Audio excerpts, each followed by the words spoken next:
how's everybody today? Great. Great? Good. Friday afternoon or Friday morning? Friday morning. Friday morning. I don't even know what time of day it is. It's Friday morning. And before I forget, Ken, we're going to meet Tuesday 1:30, man. 1:30 on the, this is on the, what the county is going to try to do in relationship to the drug crisis and how we're going to handle, since we don't have the capability to establish drug courts within the county, we are trying to look at some alternative and some way that we can move forward with trying to help the people that are addicted. And I am going to be putting in some legislation to amend the current drug court bill to try to help out the small counties. And so that's kind of what we're looking at our Tuesday afternoon meeting. It's just going to hopefully make some good progress on that. And we'll have probation there and the county attorney's office. So, I mean, anybody is welcome to come if they want to, but it's going to be a real something or other. I'm not sure. Okay. This is, we'll open the meeting of the multi-organization 2, I think is what we're called, I don't know. But it's basically the administrative functions of the county that we look at. So, I would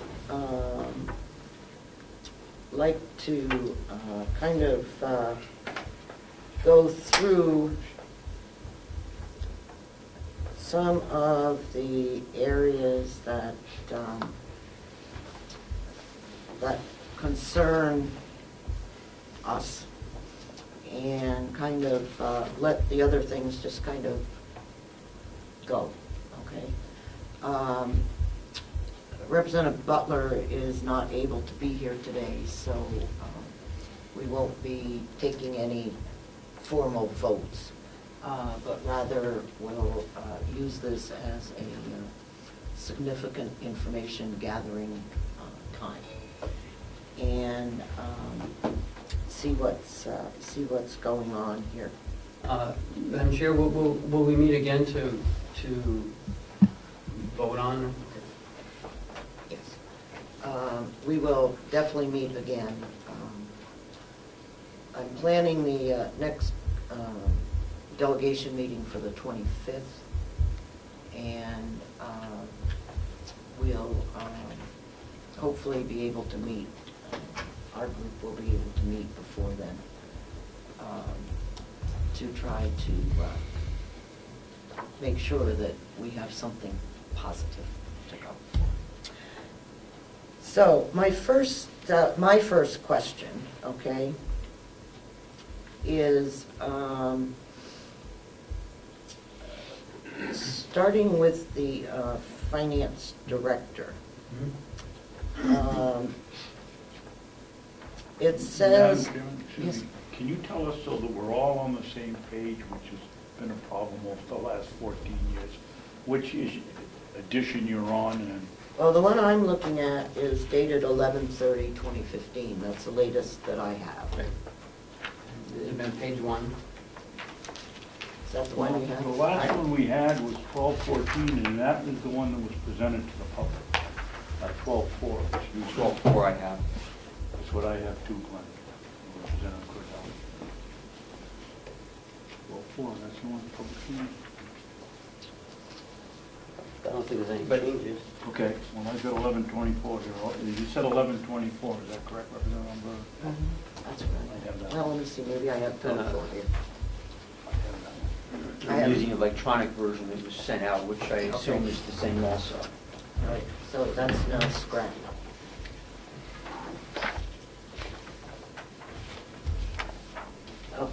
I have the 12.4 version, sorry. 12.4? I guess that's the one I ran on. Okay. Okay. I guess that I need an explanation on the 50-50 with the nursing home. And what our finance director does that takes up 50% of his time doing nursing home business. That percentage is based basically on a quick view of the budget. And if you look at our budget, it's about 50% county and 50% nursing home, roughly. I mean, it bounces back and forth by a few percentage points, but that seemed to me a reasonable split at that time. To actually pin down how much of each day I spend on each half, almost impossible to do because it's a constant change during the day. I mean, one phone call is from here, one phone call is from there, one issue is from here, one issue is from there. So it seems to me that's a reasonable split. With the nursing home having their own people to handle their books, however, I would think that it would be a lot less on their side of the ledger that the finance director would have to be involved in. Actually, Up until this budget, it was 75%, 25%. So, Well, that doesn't make it right. That just makes what it was. to answer that, the 75-25 seemed to me to be overcharging the nursing home for my services. 50-50 seemed to be a more reasonable split. Yes, the nursing home has their own finance staff, finance person that does a lot of that work, but we do all of the payroll over here. We do all of the bill paying over here. So it seems to me it's a reasonable split. More reasonable than what was being done before. So the finance person at the nursing home takes care of all the billing, is that correct? Is that, would you say that was the primary job that they do? yeah, she bills the Medicare, Medicaid, I know. and that, we do all of the bill paying, all the invoice paying. She processes the bills she receives and sends them over to us, and we finish the processing process. I don't want to be redundant, but That's fine. Okay, and you're asking for an additional half-time person? yes. It seems to me that I'm a very expensive payroll person for the county, and there are things that I should be doing that I can't do because payroll takes up so much of my time. So what we proposed is a half-time payroll person, which wouldn't incur any benefits other than the statutory taxes, that could do in 1 week at half-time the payroll function, and on the off week the HR function to help out there, because we've got a lot of things, a lot of areas in HR that we need to bring up to speed. And that would allow me to go forward and attack some of the issues that face the county. Things like risk management, capital assets, purchasing processes, all of the functions that the finance office is supposed to do that we're not really good at yet. And so this is, what, 20 hours a week? Yes.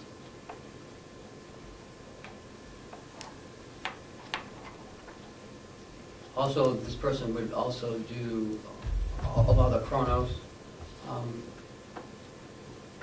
input and the ACS of the new employees, people leaving employment from full-time to part-time. And what would they be doing in HR? Some of that, the Chronos, some of the ACS systems, like, putting new people in, when they leave, when they go from full-time to part-time, making sure that, all the benefits are done, and everything is up to speed on where it should be. Also, they would assist HR in managing the employment records. I think I'd like to take a step back on that a little bit and talk about the payroll process. It seems that there is a payroll piece in the business office and in HR. I'm not sure where the responsibilities are, who has responsibility for what. We have a Chronos system for time management that took 7 years to be implemented approximately, I think, by some numbers I've heard you quoted, Commissioner. Yeah, 5, 6, or 7. Yeah. Somewhere in there. Yeah. So I'm not sure who is responsible for what when I can continually hear that leave, benefit hours don't match between HR and the business office, between ACS and Chronos, and records in the HR department, and I'm not sure about those records in the nursing home. Could we walk through the process a little bit and where the responsibilities lie? Sure. When an employee comes into the system, they first encounter HR, and HR is responsible for setting them up in Chronos so that they can accurately record their time. HR is currently responsible for setting them up in ACS so that they have an employee number, their all name and address, and all the tax information is included.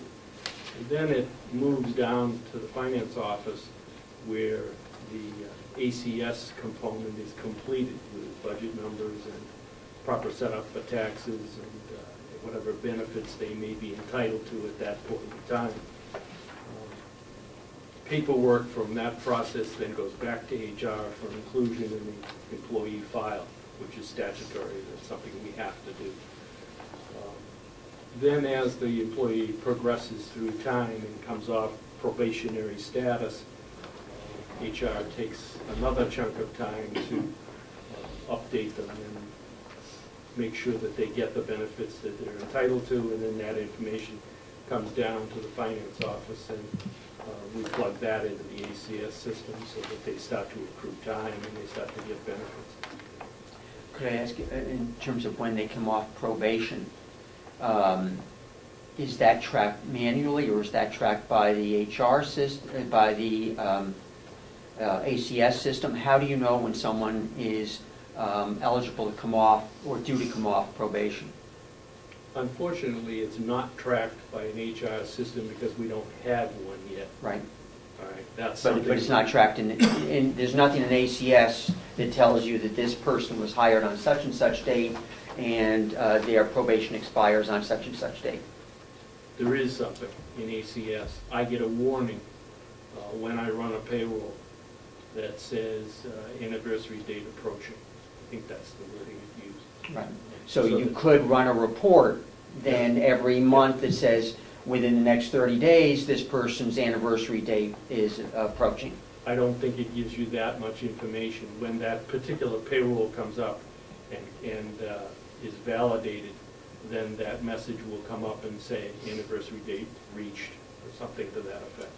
I'd have to look at it to recall exactly what the wording is. So that there is that warning system there. It's not a really good system, and I'd like to improve it. The ACS system is not a good system, or the reporting and capability? That warning system. That warning system, okay. That warning system is not ultimately what we'd like to have here. I would prefer to have something in the HR office that triggers a response from HR to look at the employee benefits and, you know, make sure the person is still here and that they have satisfied the requirements of probation and that they're ready to move to that next level. Have you talked to ACS about improvements in the system and the capabilities that are already in place? That's about here on the list that starts up Okay. here of things that I have to talk to ACS about, things that I want to improve. And in fact, I had a conversation with ACS yesterday. They're very interested in working with me about improving the process that payroll takes here. Because there are lots of changes that have been done manually for years that I find should be completely unnecessary. Mhm. And I want to eliminate all of them. Right, and I think the administrator might recall a conversation we had several months ago, a telephone conversation with ACS, a conference call, and we talked about some of those things. And what's the pay rate for this part-time person? 15. 15 per hour.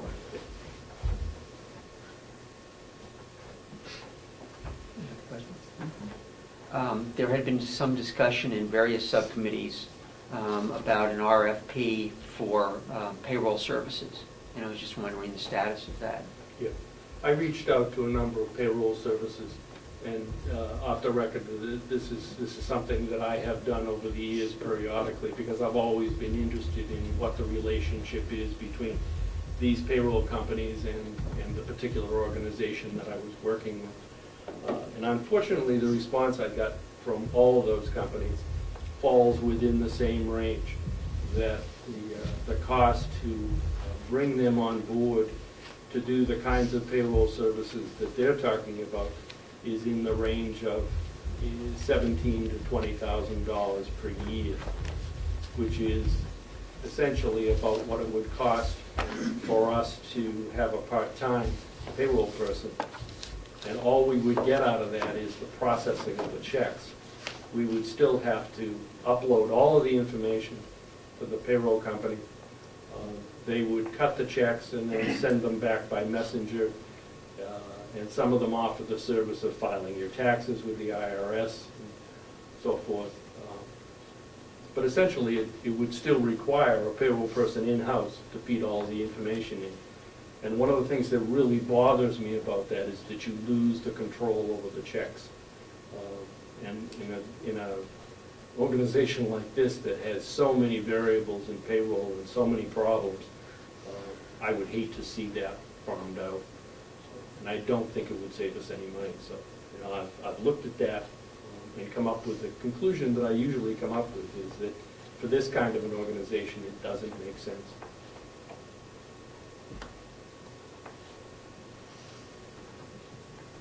Can you tell me, I know you mentioned it when we met, but what was the pay increase that you're proposing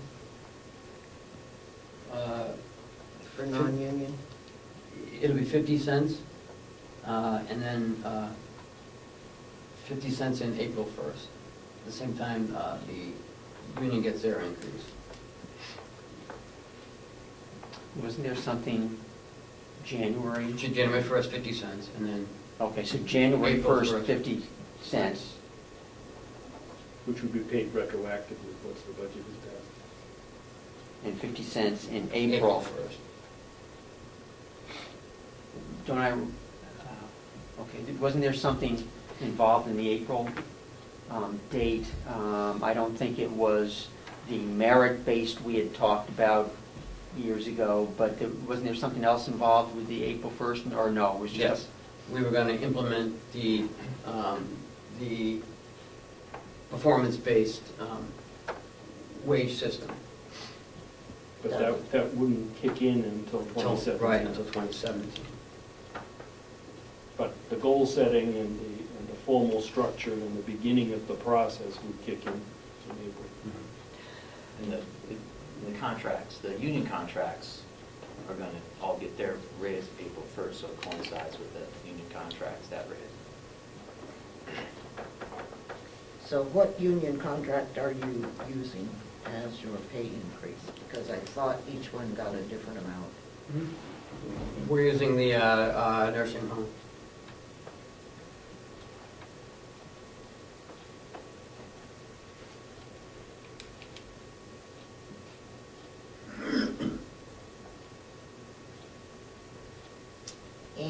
And last year, we gave, if I'm not mistaken, a 40-cent increase for the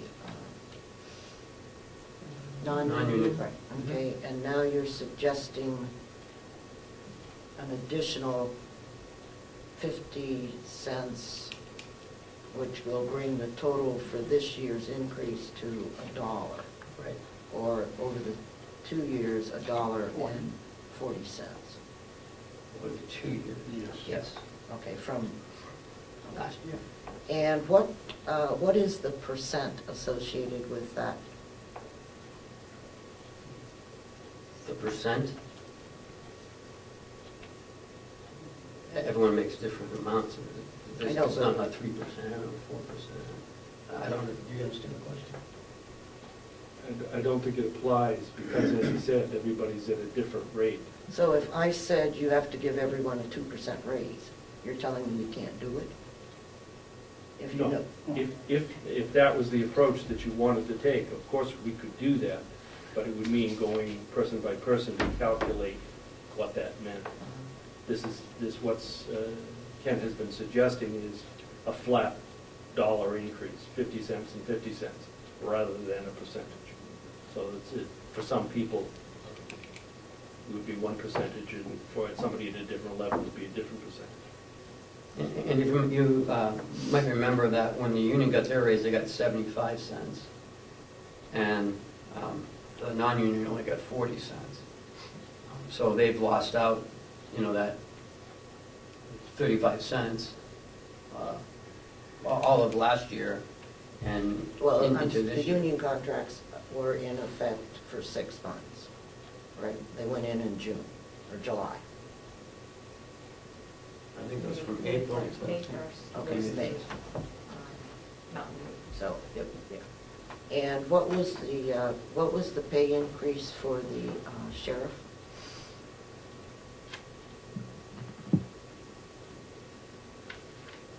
I don't have. Do you know what the pay increase was for the sheriff's department?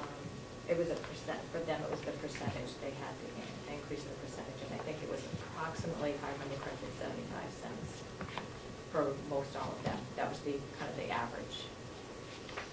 And for the jail? And they also went to their merit, their step increases, which put them onto the scale, which changed their percentages also. And theirs changed dramatically for all of the individuals to be put on the scale, but I think the steps in between were approximately I would say 50, 75, in that range for them also.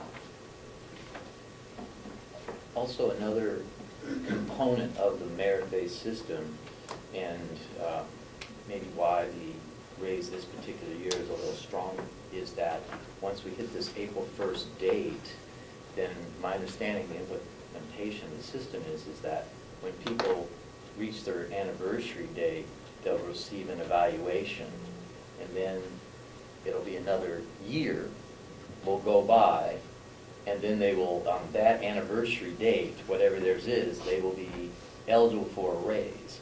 So during the implementation of the merit-based system, someone could go potentially from April 1st to get their raise of 50 cents, and let's say their anniversary date is in July, they get their evaluation, and then another year passes before they'll get another raise. So that's another reason why it's a little strong at the front side of it, is because there is going to be, as we implement the system over the course of everyone's anniversary dates, a little lag in when people will get their next merit-based increase. That's my understanding of the current implementation of the system. And will this merit-based system be for just non-union? At this Currently, yes. point. Right. Because we'd have to negotiate it into the next contract. Right. And is that part of the plan for union negotiations in the future?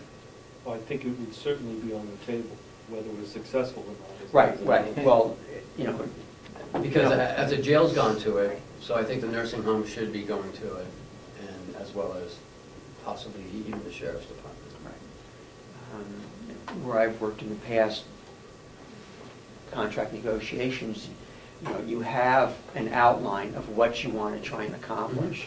And I don't know if that's ever been the case here. Not, from what I've heard in discussions in my 3 years here, that has not been the case. That there is no real plan in terms of union negotiations. And so, I'm pleased to hear at least that there is one thing in a plan for future union negotiations. Yeah, my approach to this, and one of the reasons that I would like to get out of payroll, is to address each of those collective bargaining agreements, because as I read through them, there's a long list of things that I would like to change. And my experience in dealing with teachers' unions and such in the past leads me to believe that there's lots of room for improvement, both for the employees and for management. So for the non-union employees, how much, what dollar value are we talking about for raises? Approximately $114,480. There's about 56 employees.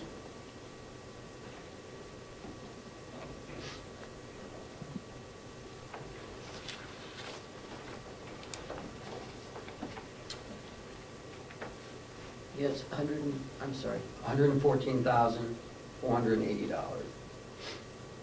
That's pretty close when you say approximately. Yes. I got 10 cents on the end.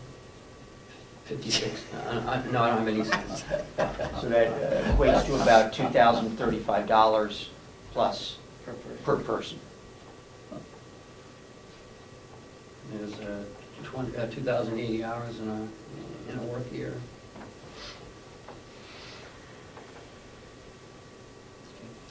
And the non-union employees include some people at the nursing home, is that correct? Yes. So their raises are in the nursing home section. Yes.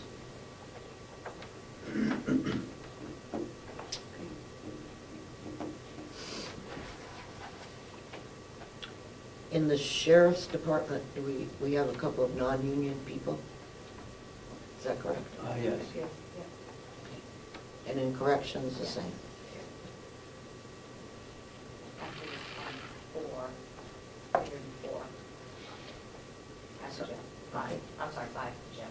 Okay, so the jail has 5. The sheriff has 2? Probably 3. There's 3 non-union there. Okay. And the nursing home? I don't have that number off the top of my head. It's larger. Well, It's a much larger number. They have many more, but not because of the per diem folks that are there. how many on the admin side? And the nursing home? No, Oh, in this building? yeah. Everyone, yeah. Well, I know, that doesn't tell Except me the sheriff. anything. Okay, somehow or other, just get me the figures so that, so that I know the nursing home and the remainder of the staff, whatever that is. Basically, you're looking for the number of non-union by department. Okay. Not, I mean, Right. I don't need HR, a number Right, for right. HR, and I don't need a number for Of a building. whatever, Yeah. Right. So,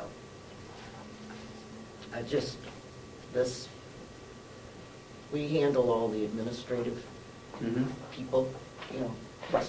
sections, so that's why I just need to know what's going on there. Now, as far as the finance director and the county administrator,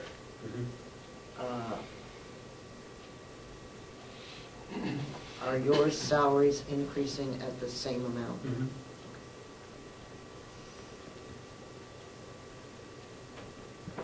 Unless you decide to increase them more.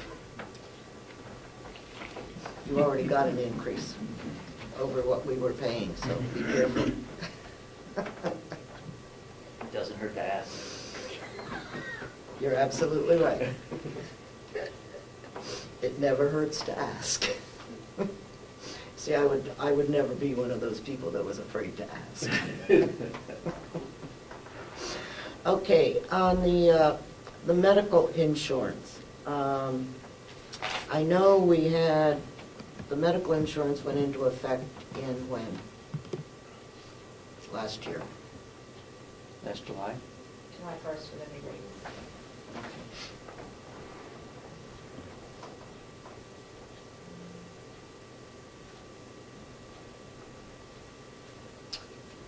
And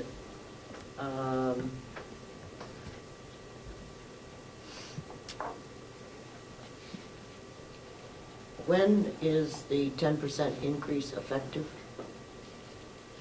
July 1. So what you're telling me is that for 6 months, oh, I don't know, because I don't have the right numbers. You're showing the proposed at 592, which is for all admin building, with a 10% increase over the 15 rates. So how much is the first half of the year, and how much is the second half of the year when the 10% goes into effect? Because in order for me to come to grip, as you know, I was not in favor of lumping all this together. Okay, that was your choice. And so now I need to have semi-unlumped information so that I can see what's going on with the 10% increase for 6 months. And it was, and then how long does this was a negotiated thing with the contract, with the unions, right?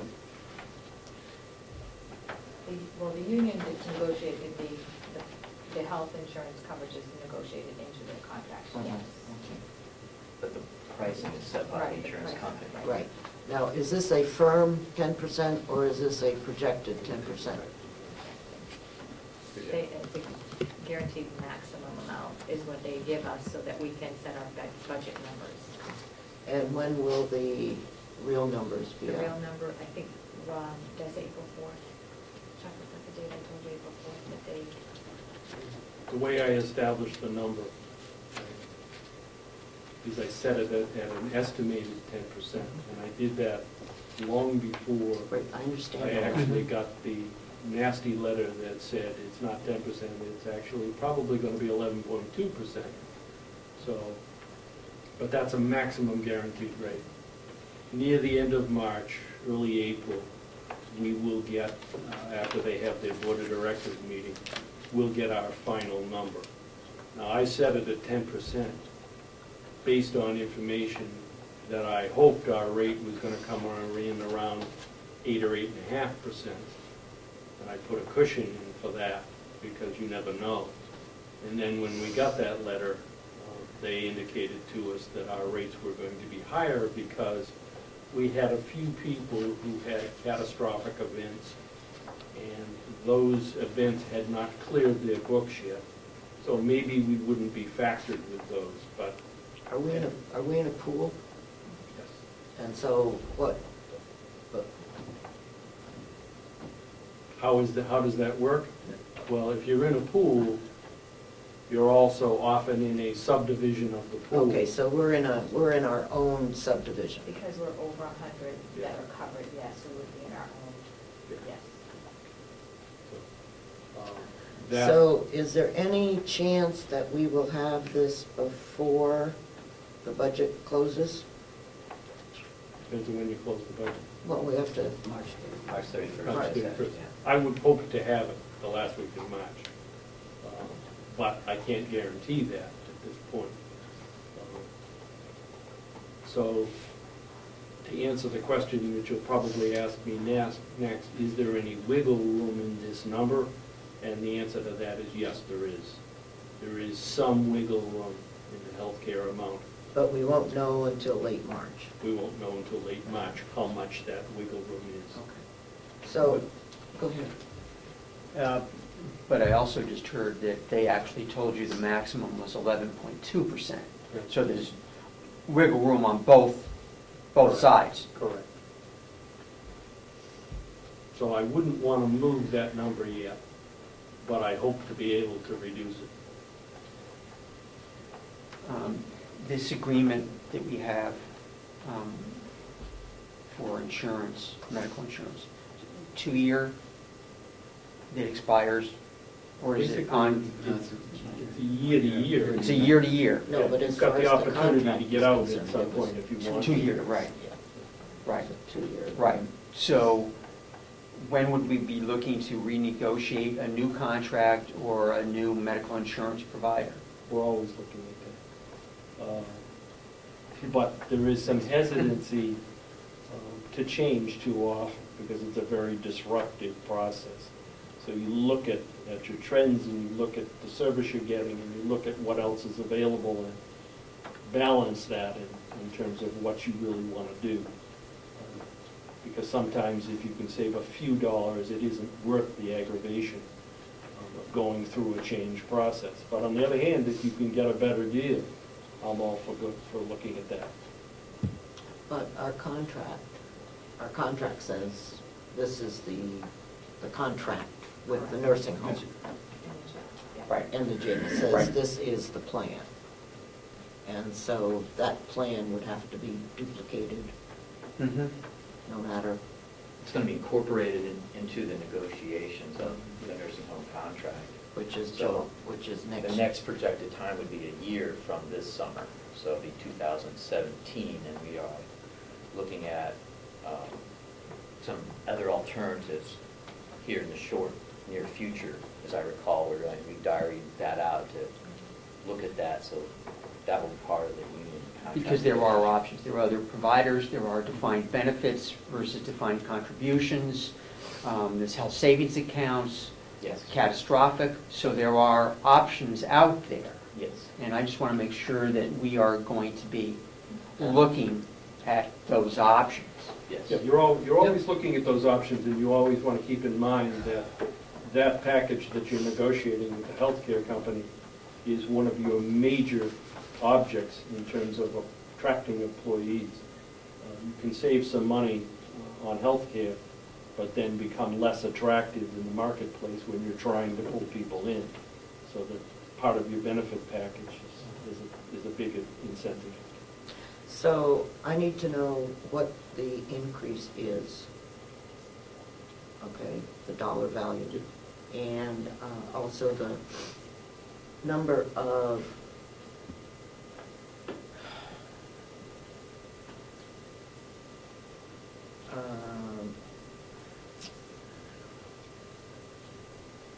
I know it's all done by number of people, you know, 1 person, 2 person, family. So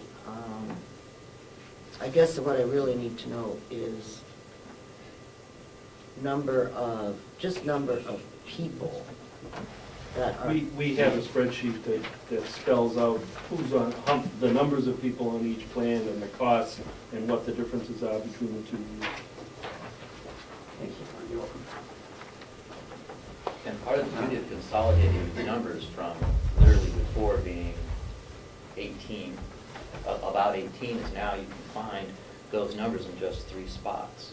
So you're looking at this number of 592, if we say it's gone up 10% and was active at halfway through the year, you know that that's about $30,000 because 10% of half $600,000, which is $300,000, is $30,000. So the incorporated increase of that number is about $30,000.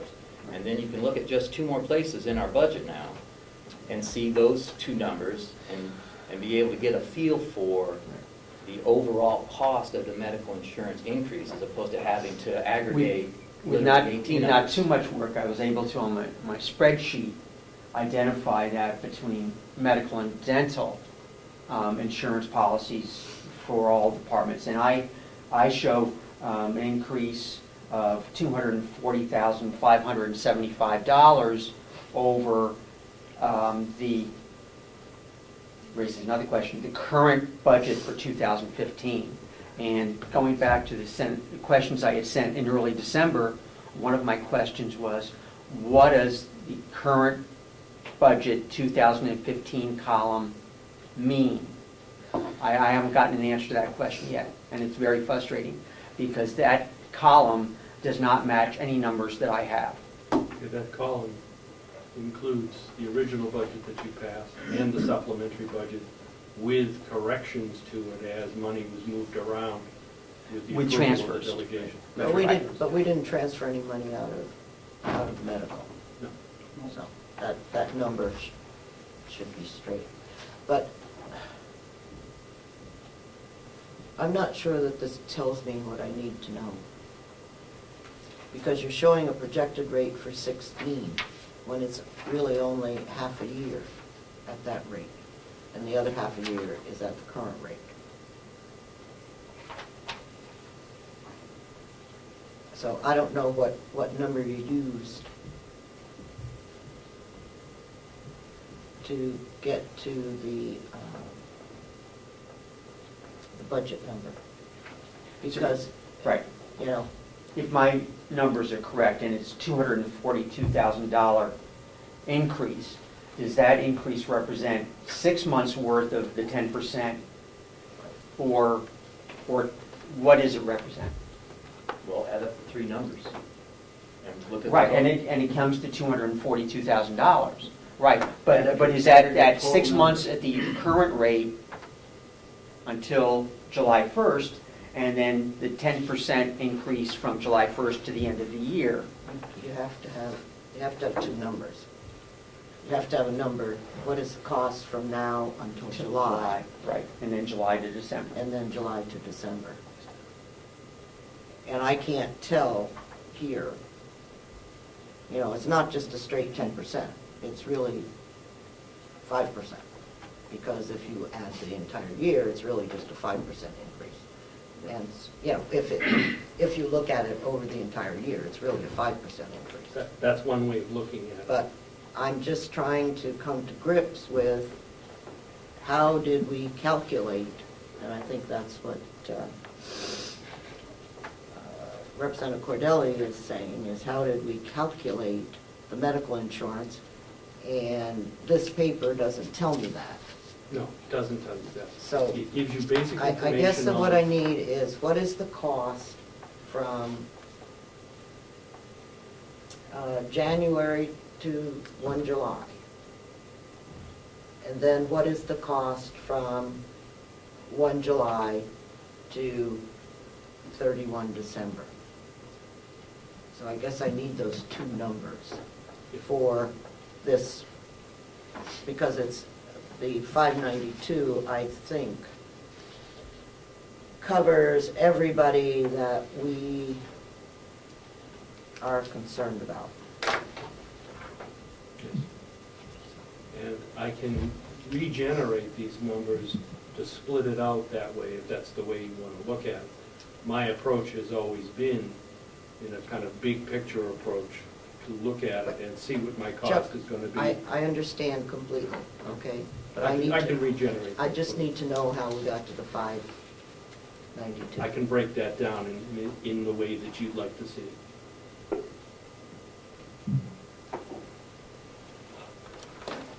Okay.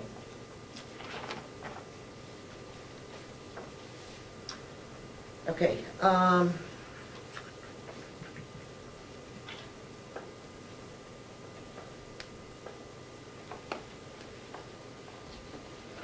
so our dollar raise increased our retirement contribution by $9,000. That's what this is saying.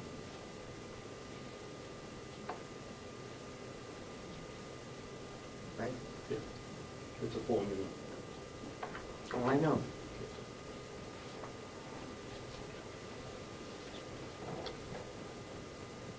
Is And it's not all based on the $1 raise, it's based also on the people in the positions that are there now and the split between the administration and the nursing home. Well, we're only talking here the administration portion of it, and that's $9,000 for some number of employees. And I don't think that the retirement contribution is going up this year.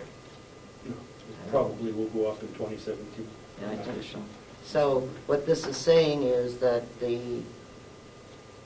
for those, not for the 56 employees, but for some other number, our contribution rate based on the roughly dollar increase per hour is an additional $9,000. Correct.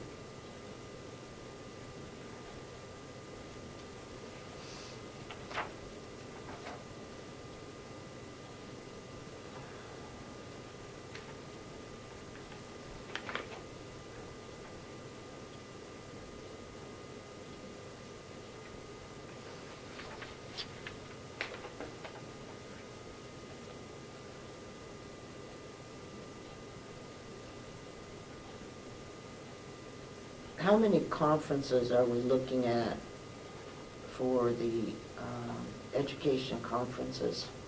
You've got $3,500.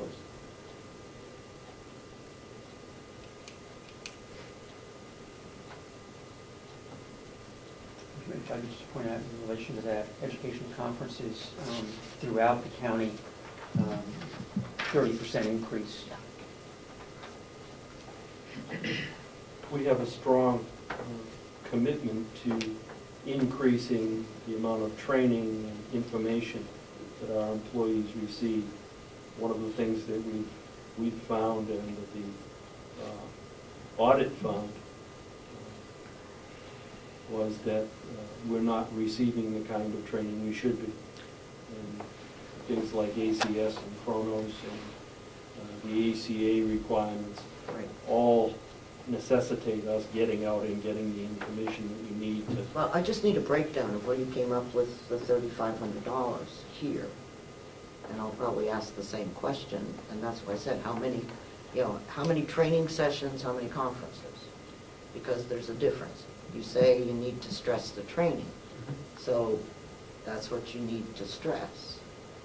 And the conferences, I recognize that conferences are good for interacting and picking up new ideas. And I know that some conferences do have a training component. Okay, but I just need to know what's going on with our education and conferences. You'd like a breakdown of it? Yeah, well, and it's, it's not only that, but, and by the way, I'm not necessarily complaining or suggesting that this is too much. I'm just saying that in order for me to agree to a roughly $1,400 increase in education and conferences, and this is just in the commissioner's office, which accounts for, I guess, 6 people. that's all I'm trying to get at. We'll be happy to give you a breakdown of it. And does this include the attendance at the county, Yes. the ones that the commissioners go to? Yes. Yes.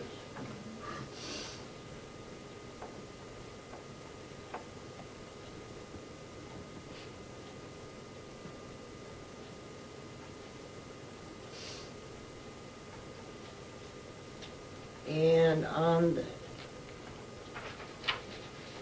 the next thing is on the dues and subscriptions. Did these go up?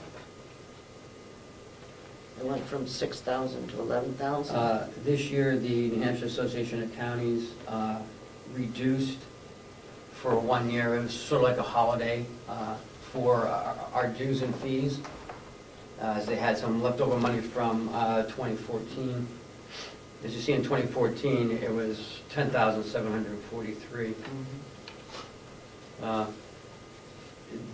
So we got a holiday for this year. I doubt it for next year. And we're adding on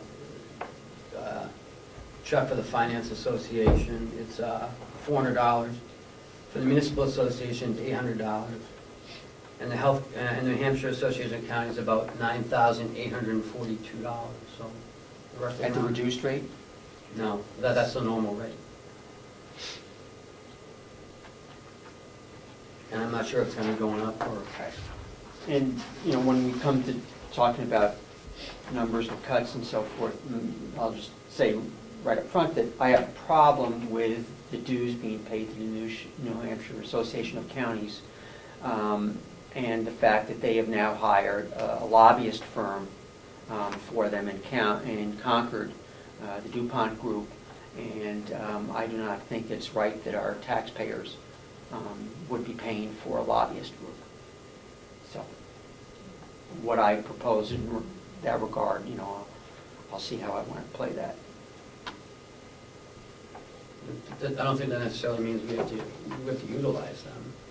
But it's in the fee for the New Hampshire Association of Counties, I'm sure, right? And if That we're paying, part I don't know. right, and so if we're paying dues to the association, we're paying for the lobbyist group, a portion of the lobbyist group. But if in 2014 the dues were about the same, and we didn't have the DuPont group, and if the dues are the same next year or this year, so I don't know if they are paying for. I don't know. I'm not sure. Just from my experience down in Concord, my limited experience, I don't think the lobbyists work for free. Representative, do you disagree with the philosophy that Yes. we're paying, or do you disagree with the? I disagree with the New Hampshire Association charging dues that require taxpayer funds, and that those taxpayer funds are going to a lobbyist group. Well, the ultimate result, we hope, of hiring a lobbyist is it will keep down the county tax rate, and it'll come back to the taxpayer in the long run, ideally. My limited experience, again, that is not always the case, and that you know, we have seen arguments by lobbyists that for causes that do not hold down taxpayer rates for anything. I'll leave it at that.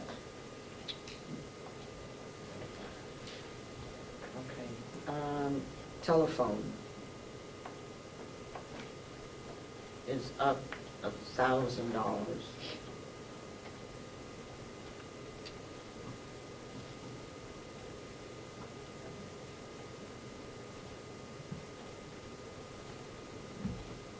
Could I ask what the EOC is, the Emergency Operations Center, and that it's in the Commissioner's budget?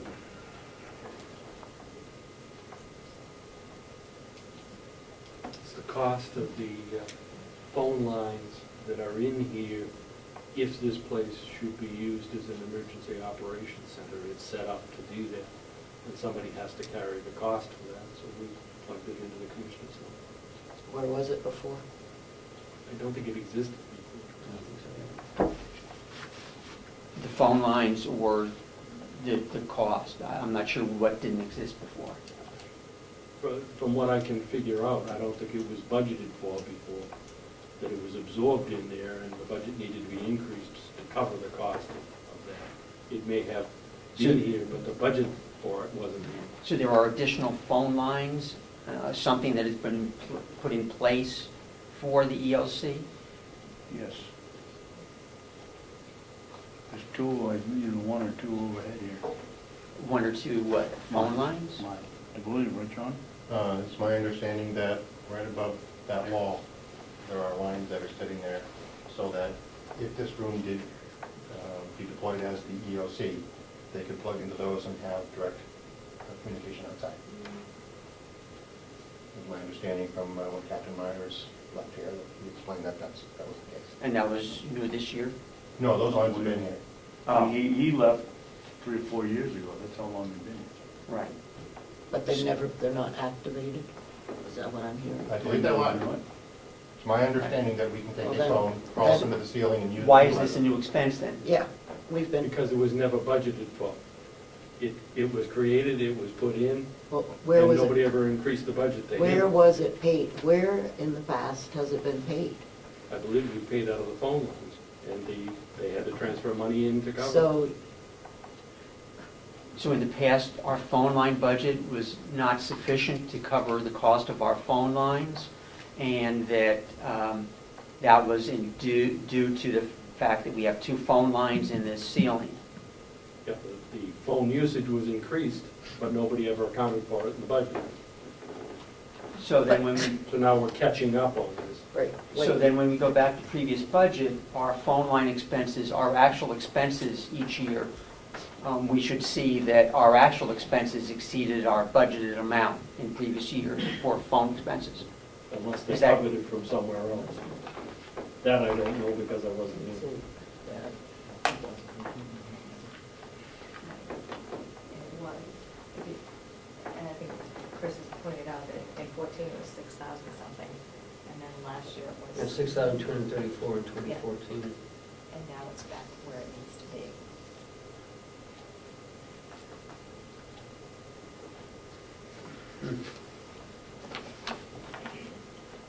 Well, somebody's been paying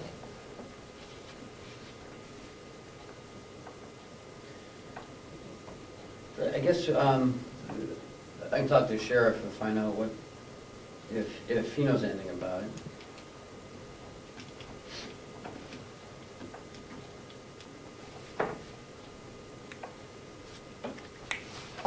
Because we went to a new phone thing, right? That was supposed to have reduced our cost on phones. So that's that company, we get Sky, Right, whatever it is. Pie in the Sky company that we had. Spyglass? Spyglass. And that was, and that's why the budget went down last year, because that was implemented. And so, I'm not sure that what happened in 14 or 13 is relevant, because we went to this new phone thing, I believe it was last year. And so, All that Spyglass does is audit what you've got and point things out to you. They don't provide any service or Well, I any new phone understand. lines or any oversight. right, but it was touted as reducing our telephone costs. Well, it did, Representative. We were paying 40 cents a minute in the sheriff's department. I don't know how many times we have to sit here and tell the delegation this. This is about the 4th time. We paid 40 cents a minute for long-distance calls from the sheriff's department. They use the phone all the time. We were paying 25 cents a minute for in-state calls. Well, you know, you wonder I'm not where it goes. We come arguing- in here and we tell you this, and as if you don't believe us. All I'm saying, Commissioner, is that I agree with you, that this, whatever we did, was to reduce the phone costs. That's correct. Okay? And now what you're telling me is because I have discovered that nobody was paying for some number of lines, I now have to increase my phone costs by $1,000 budgeted. And that's where I'm having a little difficulty. No, I understand what happened. I'm just trying to understand why we're increasing by $1,000. We can find out for you where that line is being charged in the past. Well, Because I don't think anyone understands, because all of a sudden it's here now, so. We also have cell phones we're paying for in that line that we didn't have before. Am I correct in that, Ken? Let's hold that. I've got questions about that, so let's hold that cell phones to a separate topic. okay. If I could interject, it may be possible, just listening to the line of questioning, that the budget was reduced to $4,000. It was not. That's what they came in for last year. Oh, you mean reduced to 4,000? Okay, I'm sorry. Right, the budget was reduced to $4,000, but perhaps that's when it was overlooked that we still had these emergency lines that had to be accounted for somewhere. And Chuck can look into the histrionics. Yeah, we can pull up the history on where those particular lines have been charged to through history.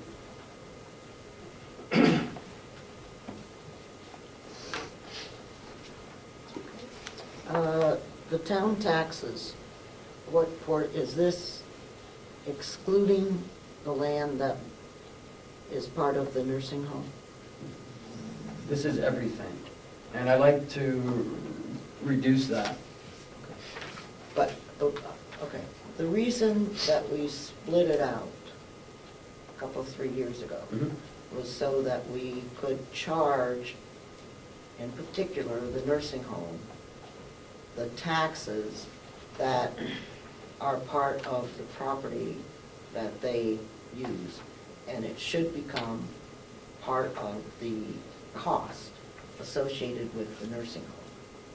We can still do that. Okay, because that was, and then it was all being paid for out of the commissioner's budget, and we had a whole whoop-de-doo about that, okay? But, Madam Chair? And so now what you're telling me is that what we had assigned to Public Works and what we had assigned to the nursing home are now back here. And we can still charge it off to the nursing home through the cost report, so that it will still have a benefit there. Through the what? Through the cost report that the nursing home does. That's where the nursing home would get the benefit from. Get the charge. The charge, as part of their overhead. Okay. Madam Chair? Mm-hmm. So, I got all the tax bills together, and I went downstairs, and I got with the registrar, and we mapped out where all these parts are. The 45 acres that all of these buildings are on, we don't get charged for. So how can you charge something to the nursing home that there's no charge to? Well, I think we need to relook at that, because when the last registrar of deeds was here, we had a different conclusion about what was going on with the taxes. We were only charged for the land in current use. Oh, I know. Right, and that's that's $478. On 900 or 800 and something acres. 361. On 800 acres, because we're not taxed on the Right. things on land. But I'd like to reduce that line if we could. If you're making any, well, you're not making any No, but you can tell us. motion That anyway. would be good. I'd like to reduce it about,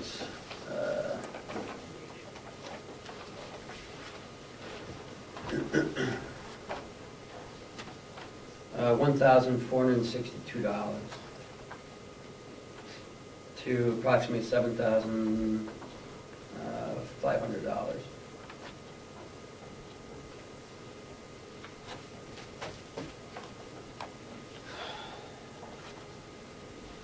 That is based on bills from Ossipee? Yes.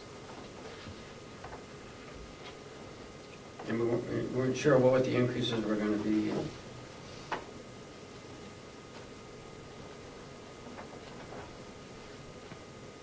$7,538. Mhm.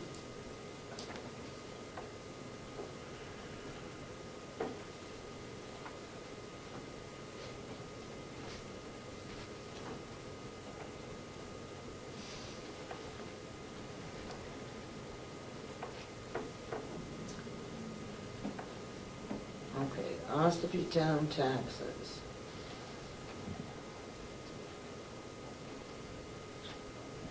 Showed $500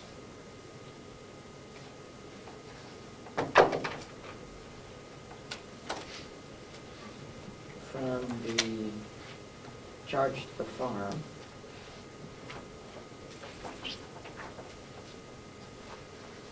Well, we'll take a look at it. I'll have to look at it. Okay, thank you. So that number is 7,500.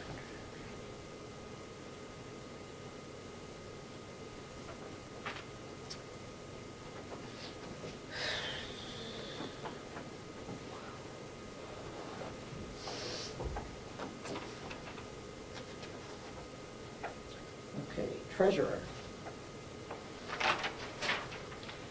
Did you have any other questions, Commissioner? I had questions about cell phones. I don't know if you wanted to handle that separately or as part of the, looking at the commissioner's line items. Go ahead. You mentioned that the telephone number included the cell phones also.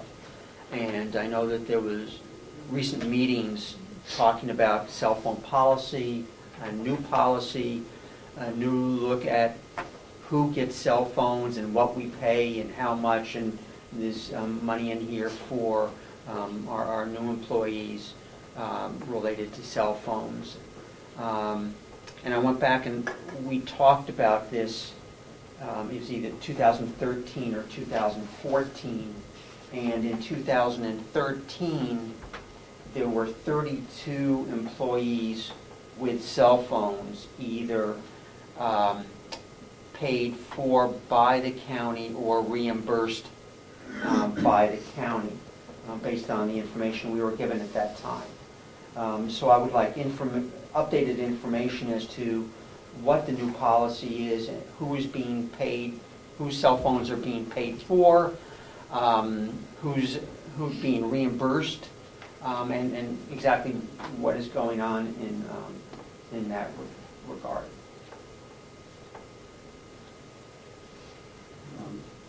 I'll be glad to email you that cell phone, or give it to you after this meeting if you'd like the cell phone policy.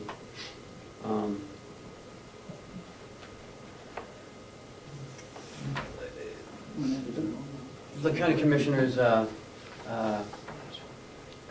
wanted to get a handle on cell phones and the use of cell phones. So I created a policy for them, and they adopted it. We do have some employees being reimbursed in the county attorney's office, more notably.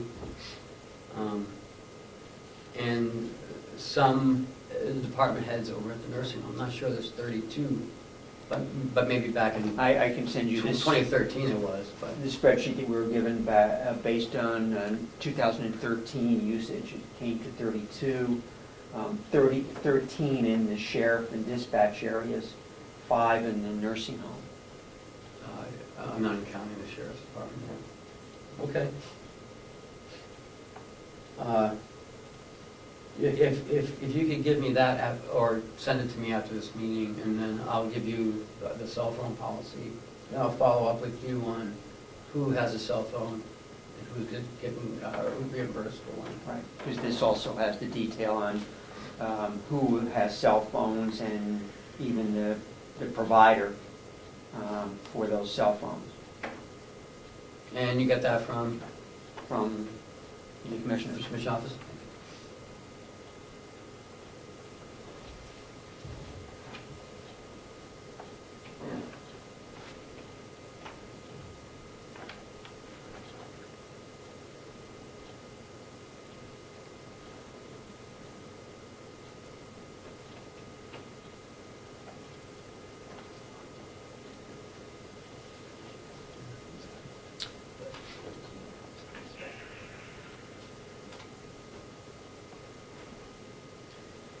You show the treasurer going to municipal conferences, but there's no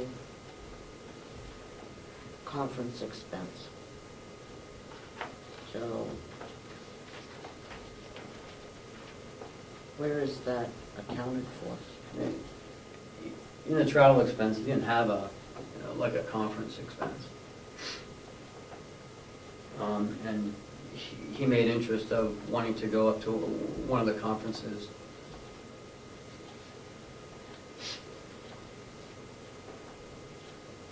I guess that's why we need to look at all the conferences. Mhm.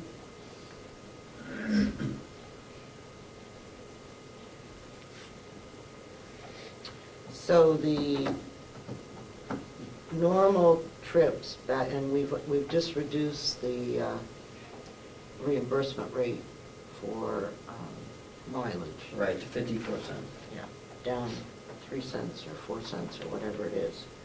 So in your mileage figures, was this calculated on the old rate, which I assume it was because you didn't know what Yes. the new rate was? So all travel should be recalculated, correct?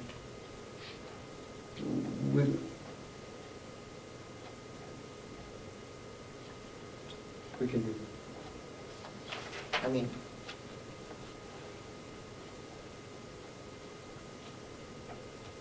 it, you know, it does add up. Mhm.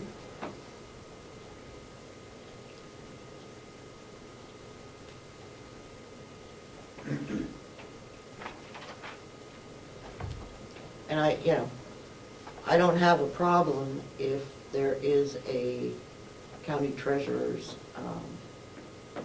section at a conference for him to attend, but I need to know where we're accounting for the cost other than travel.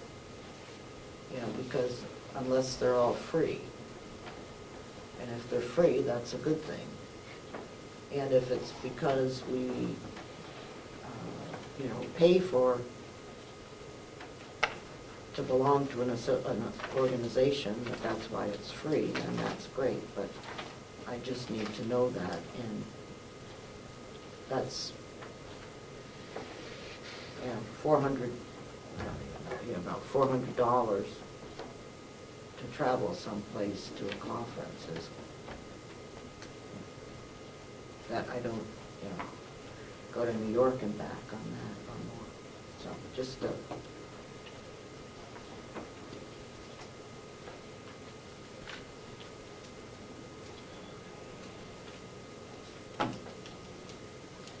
And also, Madam Chair, that this is for an entire year. Chip was only here for 7-8 months. right, but the other guy was here with his mileage. Oh, and And- he took mine. Oh, yeah. And he lived a few miles further away than the current treasurer. So it's not, that is a whole year of whatever. Okay, how are we doing with the auditors? quite nicely. As a matter of fact, we're about to finish up with the current auditor, and we have successfully gotten an audit bid in. We had a nice response to with an excellent auditing firm. And in fact, this morning I got the copy of the engagement letter, which I will bring to the commissioners next Wednesday to sign and accept. At their last meeting, they accepted the bid. Very favorable price, very good auditing firm. Can you tell us who that is? Melanson Heath. Valance? Melanson Heath, out of Manchester. They do a number of other counties, school systems, and municipalities. I've worked with them in the past, and they're an excellent firm. We received only one bid to the RFP. We sent out 11 RFPs after doing numbing research on who was available, and got 4 thanks but no thanks and 1 positive response. And you'll fix this figure then to whatever the auditor is going to charge us? Yes. And if I could ask, following up on that, this will be for an audit only. This is for the 2015 audit. Right, not financial statements. No, we're doing financial statements in-house. now. Right. So, okay. Will this county auditor figure be just for the will it include the enterprise fund? Will it, wasn't there something I saw, a separate auditing number for the nursing home? Is that correct? It's the cost accounting sheet, I think. That's a cost report at the nursing Yeah. home. That's related to Medicaid, Medicare. So That's that- not part of The this. audit over there. That's a separate Right. issue. Right. So what the audit figure in the nursing home is for the Medicaid, Medicare, which is required. But this one will cover, Top to bottom. okay, all right. And be a fixed It price. includes them as well. Yeah, right, understand. I think that was to make Right. sure that that was the thing. Okay, are we going to get our? Well, by the way, this is a fixed fee audit.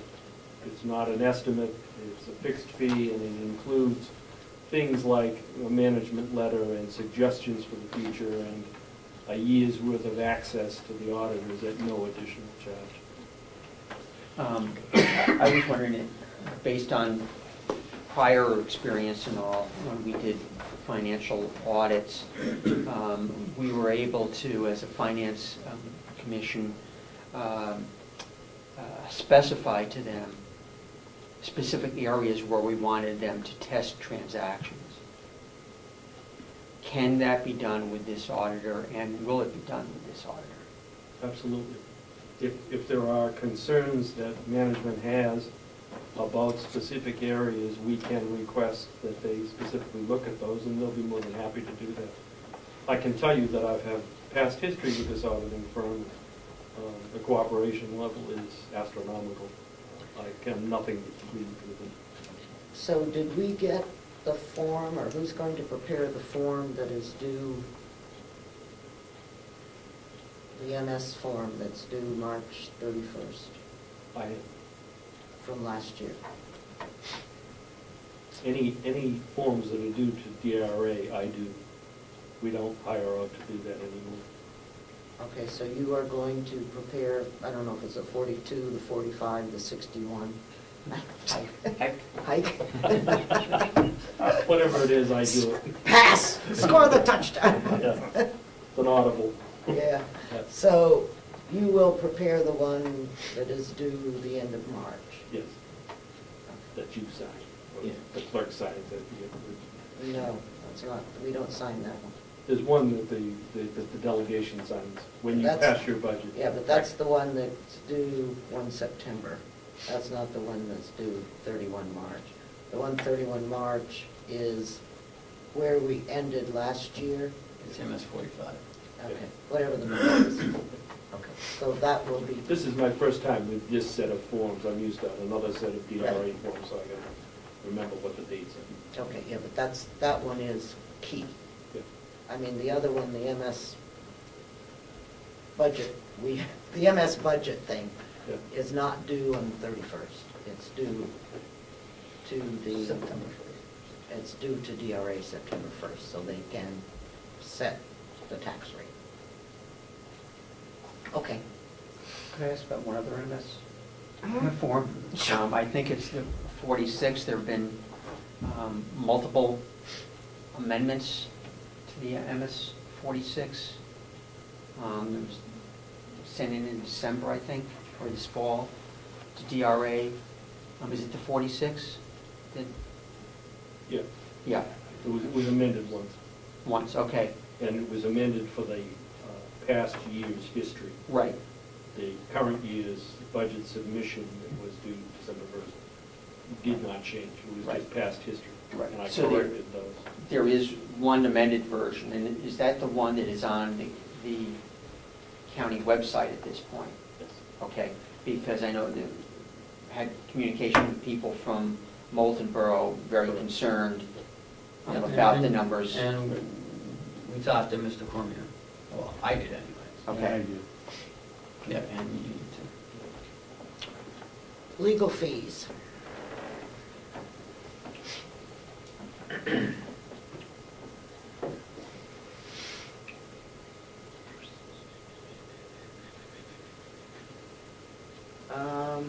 Are you anticipating something? You got some cases that are outstanding? Yes, ma'am. We have two. are going to eat up. Mhm.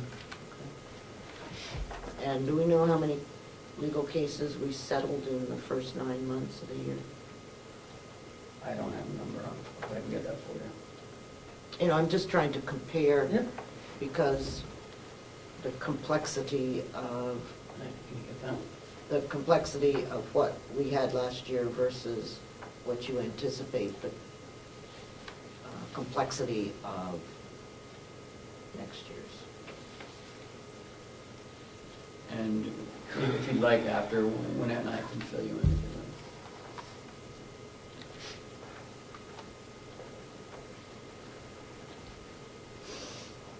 Okay.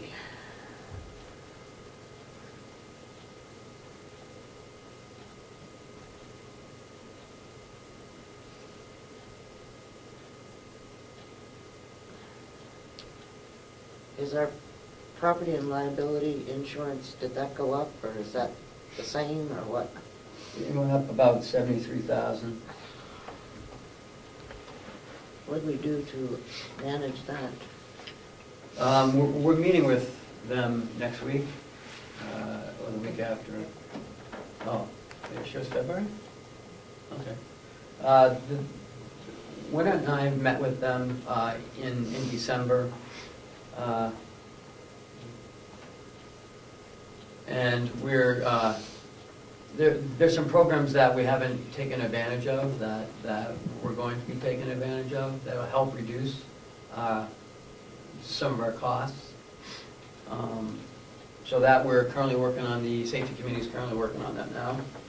Having them come up again to do another site review of some of our liability, possible liability areas, or how we can help reduce some of our costs by doing that. But yeah, it went up substantially from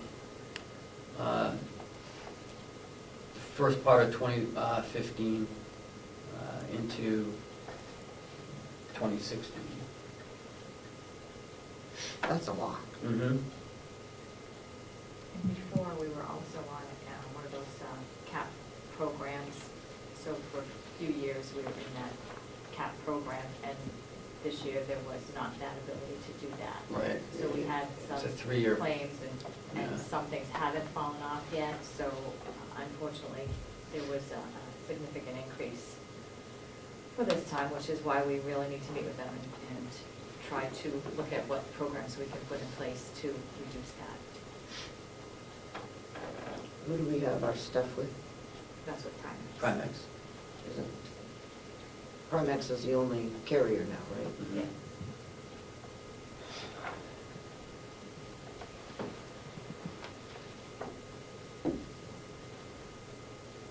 But the reductions or the things that you do won't reduce the cost this year. It will reduce the cost next year's. Right.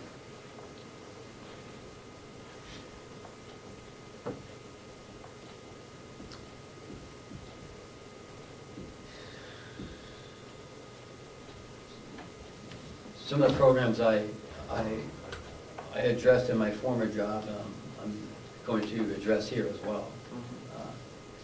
That this county hasn't been taken advantage of.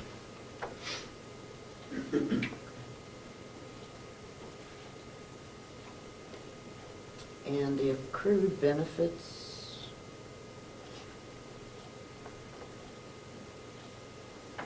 you're showing that at 151. That's something we have to budget. Is that correct? Yeah, you've got a medical program where you've got $1,000 deductible on the behalf of the employee, and then another $1,000 that's covered by the county to make up the $2,000 deductible. Now, that wasn't budgeted for before. When you go into a program like that, it can be self-funding for the first year because people don't realize it exists and they don't tap into it.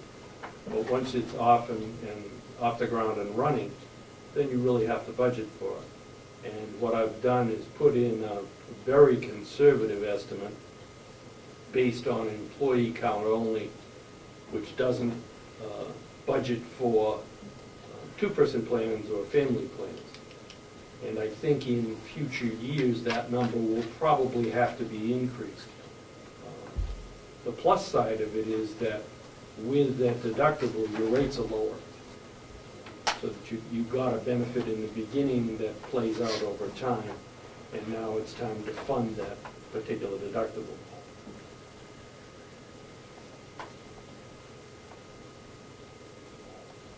Okay, so if I understand correctly, and I want to make sure I do, is that we have a $2,000 deductible. The employee has a $2,000 Right. deductible rate. And of that 2,000, 1,000 is covered by the county. Correct. Okay, so they really have a $1,000 deductible plan. If they tap into it, they do. Okay, if they're sick.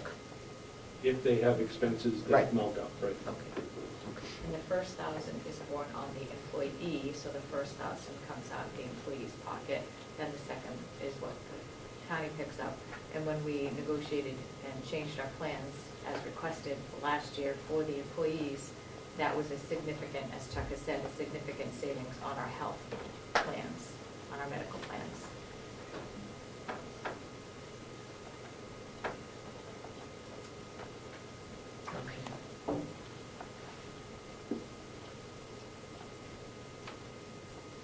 Okay. I mean, I remember all of that, but and we didn't put anything in last year because it was only for the 6 months, I guess. Okay, so, in fact, we didn't save as much. It wasn't budgeted, and so I don't know if it cost us or not. It cost you in the sense that it wasn't budgeted and we've had some expenses that have been absorbed by the healthcare line. Luckily, we've survived that for this year, but that isn't going to happen again, so we need to budget for it. Do we know how much that was, or can we figure that out? We can get that number.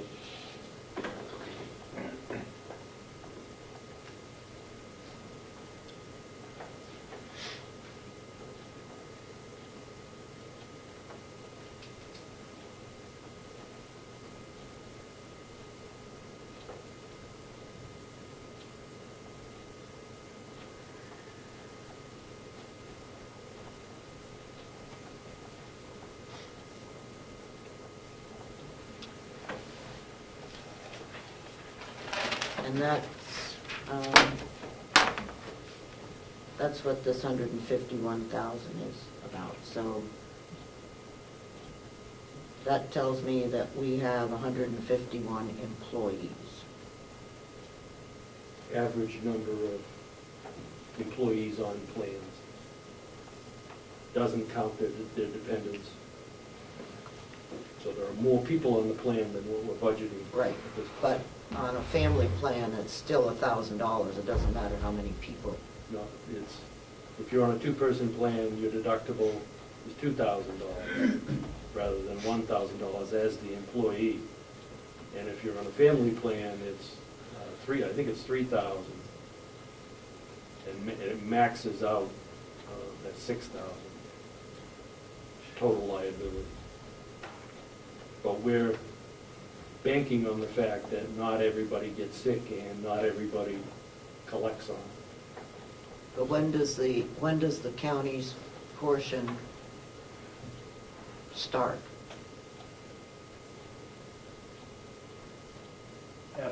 My understanding is after they've paid the $1,000 or the Okay, two so- or the three. An employee pays the first $1,000 or the first $2,000, Depending what on, plan they're on, and then once they hit that threshold, then they come to us and ask for reimbursement up to $1,000. up to $1,000 a head. So what this is saying is that we are anticipating 151 people Going Their over personal- going total over cost.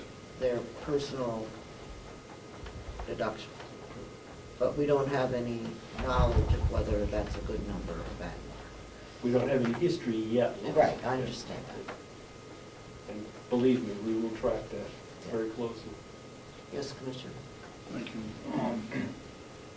I don't have a major concern, but I think if we should change the name of that line item from accrued benefit payout fund, which we put in last year to cover if we had any employees, and we thought we had 2 or 3 retiring at a pretty good expense.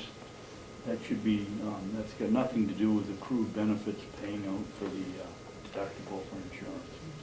That's very true. And that's why I was a little confused, because I thought that the,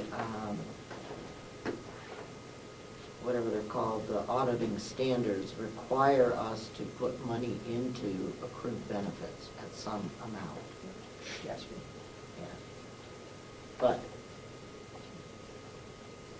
it's obviously not here. So there should be something from the auditor that says what you should put in for accrued benefits, I think, is how that works. But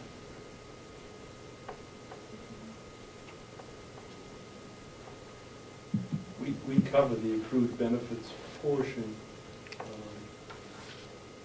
under regular payroll at this point because we don't have any significant liability in accrued benefits. okay. I'm just saying, I think Gatsby requires you to have a line for it. Yeah, and on our financial statements and in the audit process, it's listed out what our potential Okay. liability is. All right. It's the differential between what you do Right. on a budget and what is Uh-huh. reported on your financial statement. As long as it's It's covered. accounted But for. I do concur with the idea, though, that what we're paying out in this deductible should be part of the medical insurance line, because it'll give, in the future, it'll give us a better comparison analysis of, is it better to have the deductible, or is it better and to pay part of the deductible or not? Because essentially, that's what we're doing. So that's something that Oh, you they guys need to can, revisit. you guys can figure that out. We'll figure that out.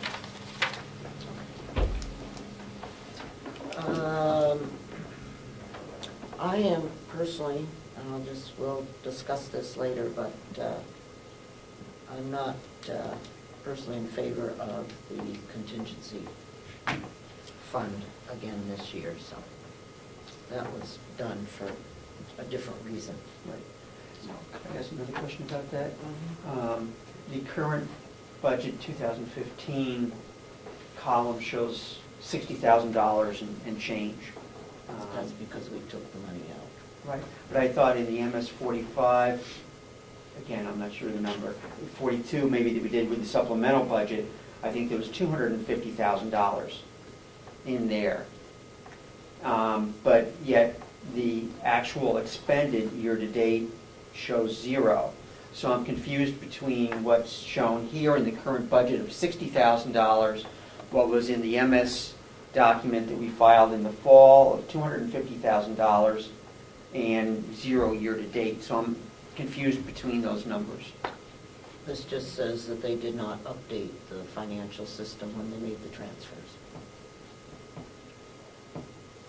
But I thought early on that that current budget year reflected the supplemental budget plus transfers. I'm not sure where the 250 comes from. Yeah, that's the number I don't. I thought in the MS 45, was it, or 46, Of last year? Yeah. that we did in the fall, Oh, of 2015, September Yes. 9th? the supplemental budget, There's, well, the MS 42. I don't have it all memorized, but there could be some crosswalk differentials between what Yeah, you see here on the budget statement versus what gets consolidated and put onto the MS. Right. The MS 42 dated September 9th for contingency shows $250,000. Oh, the contingency, I apologize. Yeah. I think that's where we put some of that money. But I'm not positive, I don't remember. But anyhow, but what this is reflecting is that those transfers that we approved, the 60-something or other, did not get onto here. And I think that this occurred This is what it's talking about, I think. prior to Chuck arriving, who assured me that he had fixed all this, Okay. so that we had a better clue. And when we get the end of year thing, which we should get sometime in February, that should all be there. Right? The When we- actuals for 2015? Yeah, when we get the actuals for 2015, sometime the end of February, that should all be there. Because this is just as of 31. Okay.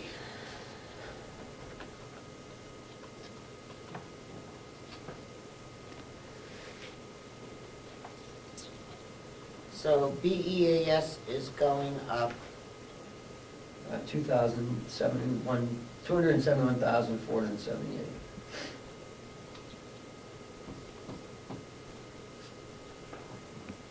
that doesn't add up. Because it's 4,653,599. When we did the supplemental budget, no one addressed the VEAS, the The $200,000. No one addressed that. There was talk about it, but Kathy never did it. So the real number should be 4,653,599 is what I have. Could you repeat that, 4,600,000? 4,653,599. And it's going to basically 4.9 million. And why is that? Because that's what we get from the state. Oh, this is for next year, the Yes. 4.9. Yes, ma'am. The 4.9 for 2016. And we paid up on our BEAS, correct? Yes. I'm sorry? I didn't You hear want the to know if question. we paid up the Yes. 200? Yes, we did. I believe we did it in June or July.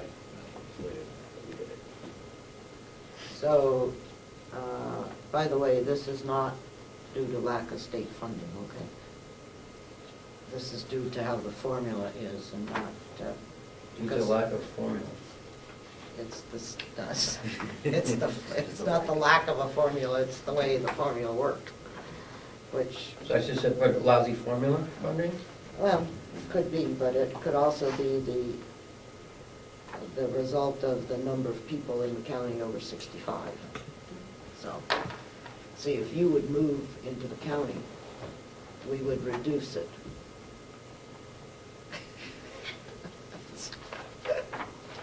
Because we have more Right. young people than Right. we have old people. Right. Do you know, this is more on the state side maybe, but does that number get audited at all? Not that I'm, well, I'm sure it does, as part of the audits that go on. Yeah. But it's something we could ask the legislative budget assistant. Yeah. they'll be able to. Okay. Phew. Okay, HR.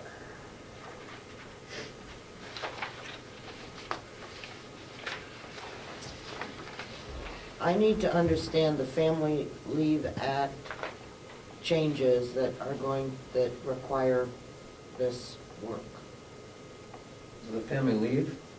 Well, it's FLSA. which I think That's a is- federal labor standard. Oh, it's, okay, labor? Okay, Mhm. sorry. And I'll let And our I HR don't director think, do that. I don't think those have been made yet.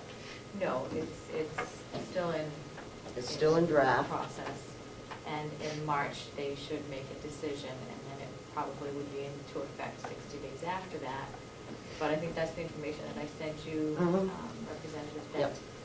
The changes proposed are to raise the salaries of those people who are exempt to $54,000 annually, or $24.25 per hour, and making sure that they fit the administrative test. And my assistant does not meet the salary nor the test under the new proposed standards. So that would have her become hourly, and because of, there are many times where there would be overtime incurred, I wanted to make sure to have some overtime budget in there for open enrollment and different time frames when we have to be here extended hours. She would have to be here extended hours and be paid for those hours. So I needed to incorporate some of that overtime. So this is not, this is directly related to the other HR person and not for some other purpose? I No. mean, okay. Just for, And is this the only employee that will be affected in the entire complex? no, there were some others that were addressed, for example, at the nursing home, they were addressed, that those people, their salary either needed to be adjusted, or that they needed to be salaried, and, not salary, hourly, and if they are now hourly, those departments were informed that they needed to, if there was going to be overtime incurred, that they would have to put overtime in their budget for those also. There were not that many that fell under the amount. There were very few that fell under the amount, but each department was informed as to whom would be affected.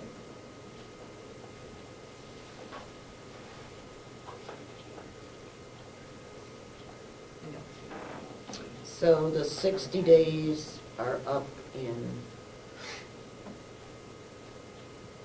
If it's passed May. in March, April, May would be when the new law could take effect. well, it's not a law, it's a rule.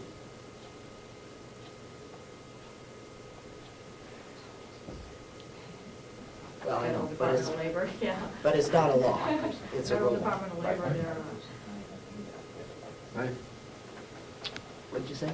I was saying, well, I was just commenting that perhaps that if we do implement the part-time HR/payroll person, then that won't be necessary anymore, because that person will be taking off some of the load of hours.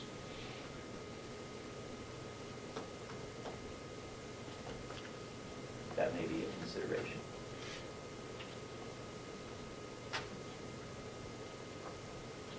Because she did her budget based on the hours that were worked, based on there wasn't this part-time person that was going to be available for 20 hours every other week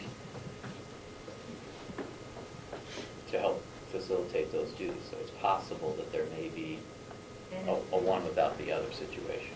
And if the law, if the rule, if the Fair Labor Standards Act proposed rule doesn't change, then that might not even be necessary, but knowing that it looks like it will change, it may not be to the extent, the salary might not be to the extent with all the comments that have been made by many organizations.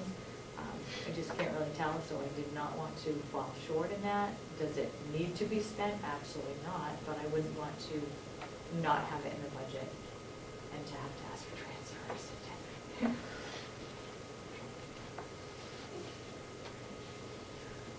Okay.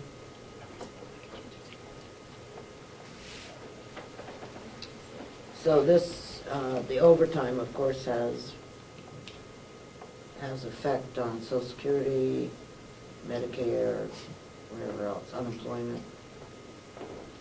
Yes. Okay.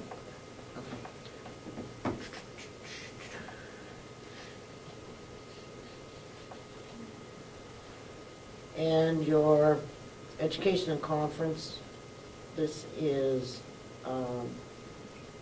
only for your office? Yes.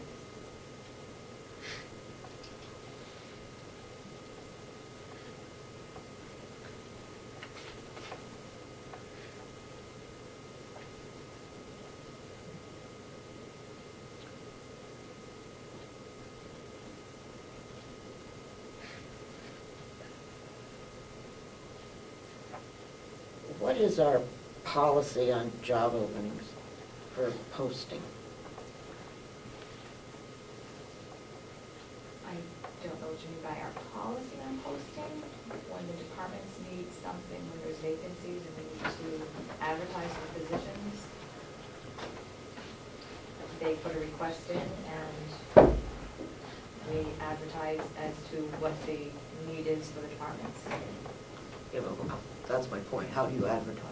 Oh, we do still some newspapers, we do online, we do on our website, and it depends on, for example, if it's the nurses, where we're really having a struggle getting nurses, we then need to go to there's a Professional Nursing Association newsletter that goes out, and we can advertise in that, which is a little more expensive versus being other positions that we might advertise in the newspapers a little closer to the area, or expand newspapers. But putting online also, there's various opportunities to put jobs online, whether it's New Hampshire Jobs or Indeed, which is expensive, and Monster, which is very expensive. But we kind of take opportunity when, for example, one of the newspapers puts theirs online. We know when it goes online with that specific newspaper, that Indeed kind of grabs from that, so we don't have to pay for that piece because we know that they pull from it. So we use as many frugal opportunities that we can to get our advertising out there for positions. Can somebody tell me how many position openings we had that we had to advertise for last year? Off the top of my head, no, I couldn't, but because we had some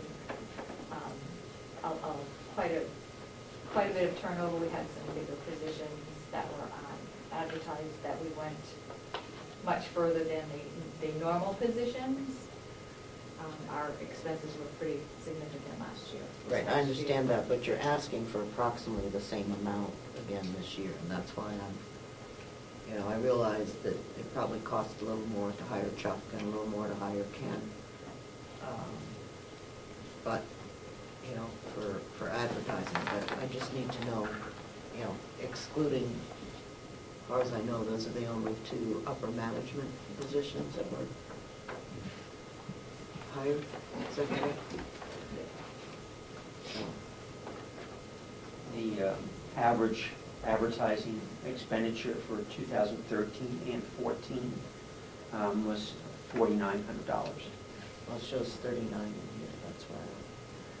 Right, for 14. 13 was 59. Okay. Anyhow, just trying to get a feel for, and if, what we're doing to try to reduce turnover. I mean, I realize that that's always but it's better to keep people than to keep the stirring of the retraining. Okay.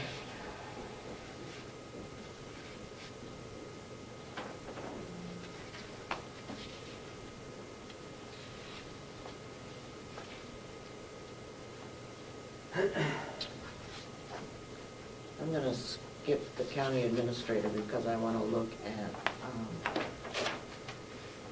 both the commissioner's budget and this budget side by side, and I haven't done that. So the next thing we go to, I think. Excuse me, I just did a couple of quick calculations. In 2014, we had about a 50% turnover in the jail. $4,000 in advertising, that comes down to about $23 in advertising. I don't think I signed advertising bills for any less than probably $300 or $400 every time we advertise. So I don't think I'd be looking at cutting that. We also double up where we can, which limits. I wasn't necessarily looking at cutting it. I was looking at Okay. information. Yeah, at what are, what's going on with turnover. Okay. And hopefully, I know we've had some problems in the last couple of years, but hopefully we can settle that down just a little bit so that we're not making such giant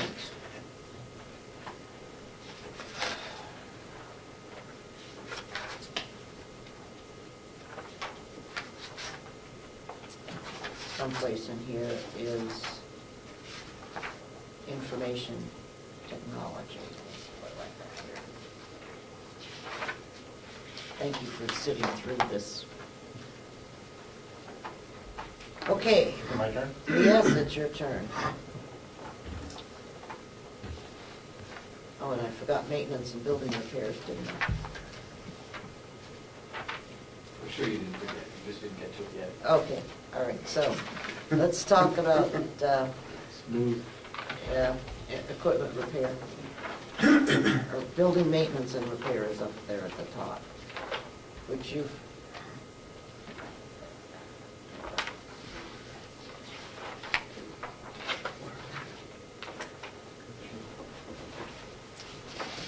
I'm on page 15.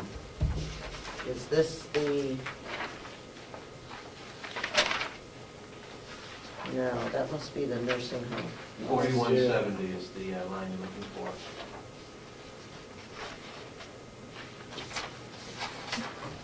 So I passed it. Page 18.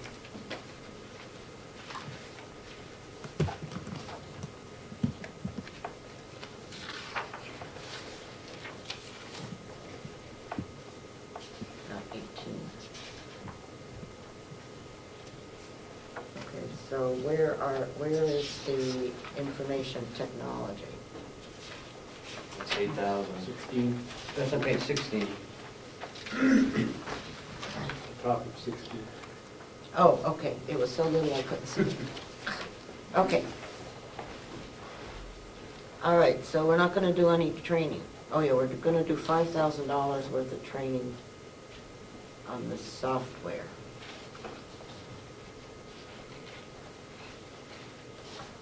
Okay, you wanna talk to me?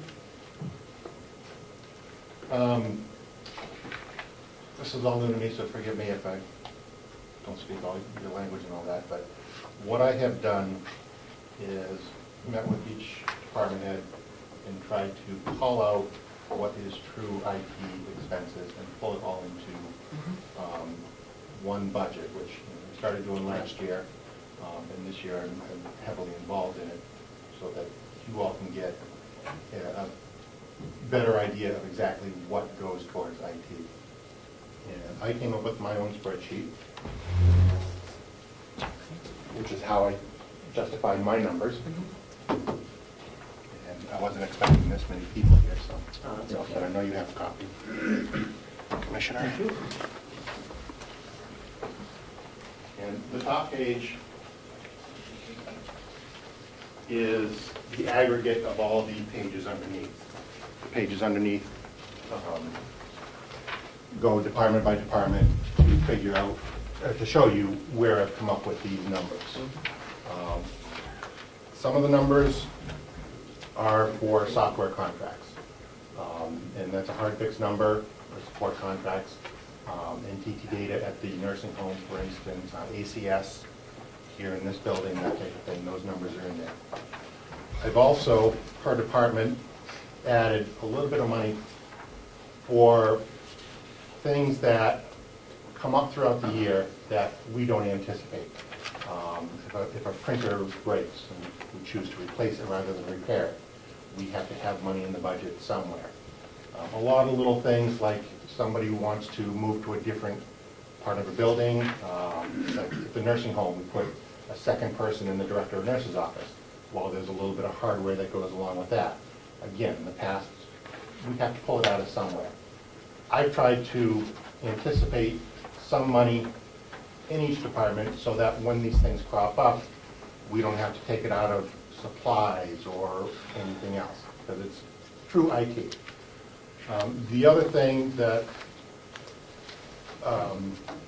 I've been putting together a long-range IT plan for you for a number of years now, so that when you first hired me, I did a complete audit of the whole network, and I told you that 90% of what was in this building and what was in the nursing home was already outdated. And so every year we update some of our hardware, we update some of our software, so that I don't ever have to come back to you and say, well, gee, I need $50,000, $75,000 to do an overall upgrade. And trying to level out the expenses for the county by doing this. I don't have any major hardware projects as far as servers or anything like that in this coming year projected. We do have one other major project which we are going for in front of you, which is not here. It's a separate request. Ken, is that the right word? For the capital. It's over in The capital. And that is to link up the 3 buildings, technically 4 buildings, but we have 2 nursing home buildings are considered one, and they are already linked with each other. But this county needs to link all 3 networks so that we can reduce, in the long run, the cost of maintaining IT throughout the entire complex. And so that's why this year I'm good with what we have for servers in all 4 networks. I'm not asking for any money there. So the countywide contract, Cybertron, ACS, blah, blah, blah, those are systems that we currently have. The only one that is in addition is the HRIS system that HR is looking for. That is new. I was wondering if you could tell me what priorities you have and what features would be looked at for an HRIS system. You don't have to do it now, but if you could, you know, what are we looking to accomplish by bringing in an HRIS system? We actually did a webinar earlier this week, and one of the features that instantly popped to mind is earlier you asked about having some sort of system for anniversary dates, as they're called, pop up so that you can all see that. And that was absolutely a report that the HRIS system we looked at earlier this week would do for you. Another thing is, I know Bob in his department, he keeps track of who has what keys. And right now it's all done on paper and you sign everything up. An HRIS system, we can assign that function to Bob so that you go online and it's there, you type it in, and he can instantly see who has what. And then when an employee leaves, he can look at that and say, okay, you need to return this, this, and this. Those are some of the features that an HRIS system would do for you. And beyond that, that's the next. Yeah, Lynette, why don't you just provide sort of a rundown of what it does? Not right now, but just send me or send us an email. And that was one of the things, I think you remember that the performance audit was really Yep. key on. But just, if you would, on the system that you're looking at, just send us something because, okay, now you said that you have consolidated and added some money in here so that you didn't have to take it out of supplies and the other accounts. Correct. Did the supplies and the other accounts get reduced according to money put in here?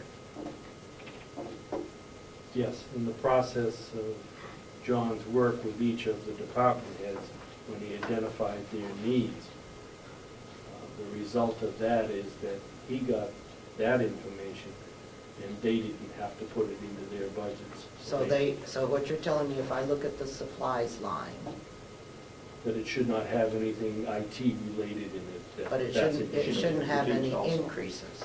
Well, it may be increases from something else, but should not have any IT. And as you address those supply lines. Right, but I don't have that detail. No, you don't, but that's a question you'd want to ask the department heads as they come through, if there's any IT in their supplies. And I think the answer is going to be, in every case, no, it's now in the IT budget. I'm not sure that they intentionally budgeted IT items in No, their they supplies didn't. item. They just simply had to pull it from somewhere. So it's And not- and I just take that particular account because I know on occasion that has been used, but you check with the various departments as to But how to the- keep the yeah, things the that are point- unexpected. Anyhow, So in the information that you provided here, miscellaneous software or miscellaneous hardware is where you have budgeted that, basically a contingency. It is a contingency because things come up on a weekly and monthly basis that in some cases we just don't do because there isn't money in there. But one of the things, along with planning for major purchases, I'd like to get us on a rotating basis. Well, we have been for our workstations. We've been doing that for a number of years. We now need to start planning for things like Microsoft Office licenses, which we never planned for, and then in the past it's been a big expense. I'd like to start getting so many of those updated each and every year so that we're never way far behind, and I don't have to come to you with a big request and keep this network up to date. As of this point, this network is in very good shape. Knock on wood, we don't have any major problems at this point. You know, you guys have been good to me, I would say. You know, I like to think my requests have been reasonable over the last 5 years. You've been good to me, and we have a network, and it functions and functions well. I'm just trying to look at your Sure. cover sheet here.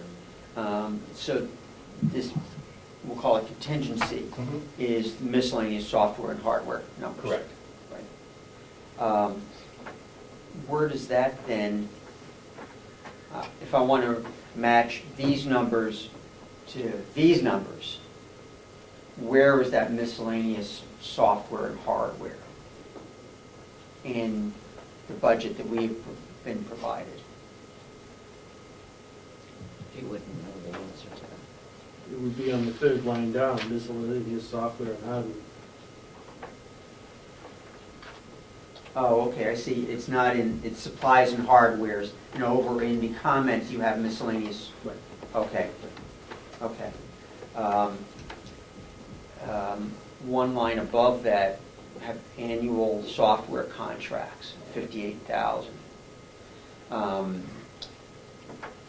That does not, is that something different than ACS and Kronos and the virtual town hall and spam filters? I'm not sure. The delineation there is that what's at the top is really countywide contract, and in the past, finance department has to go and split out a certain percentage to each and every department.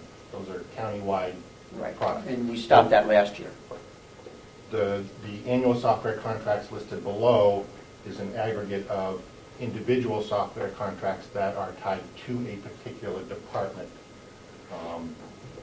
For instance, NTT Data is nursing home specific. And so on the supporting pages, you would see that on the nursing home page. The jail has several pieces of software that they run, and again, specific to the jail. And so they are listed individually on those pages, and this is the aggregate of those particular contracts. And so that 58,000 annual software contracts, those are individual department? Correct. Okay. So our annual contracts are over 200,216 for software. Right? If you combine the two lines. The antivirus, spam, backup internet filters, those would be countywide also, wouldn't they? Would they? There are 3 separate systems here, because we Okay. have 3 separate networks. In the future, assuming we do combine everything into one larger network, that's an area where we can reduce costs. But you'll see on the supporting pages, those are listed there by department as well.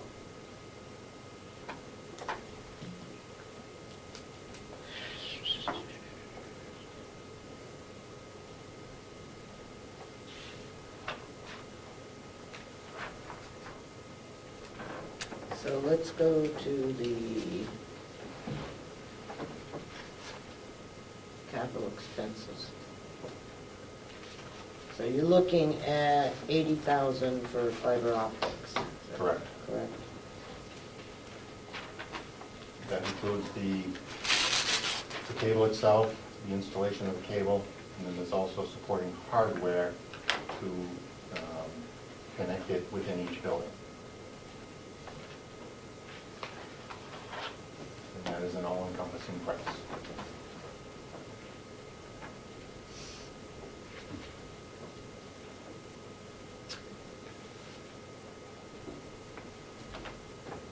What do we have now between the buildings? Air.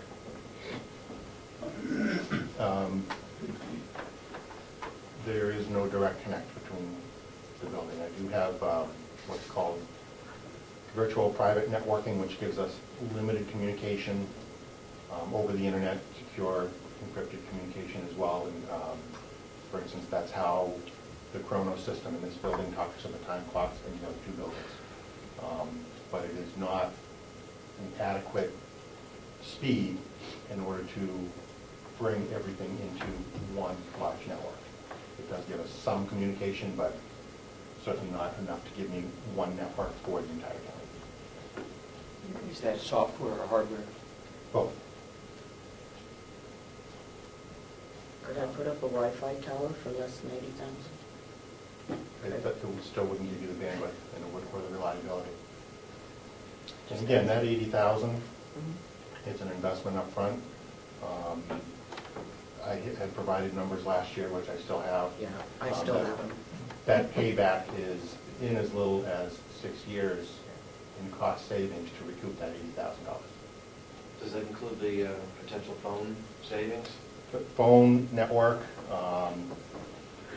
and as I stated last year, there are other things that we'd be able to use it for that we haven't even anticipated yet. And over the course of last year, under your DRA audit, they recommended that all departments be given access into your ACS system. And again, with this type of communication, we'd be able to do those types of things. And again, that's not necessarily a cost savings, that is increased productivity and abilities. If I could offer a viewpoint, I'll be looking to remove this. I have an IT background and I understand it, but I do not see the county as taking step-by-step approach. We've talked for months, years. Even the departments in this building do not have access to the ACS system. There is no reason that I can think of why they would not. We have talked about an interface to the nursing home system, which would have innumerable benefits.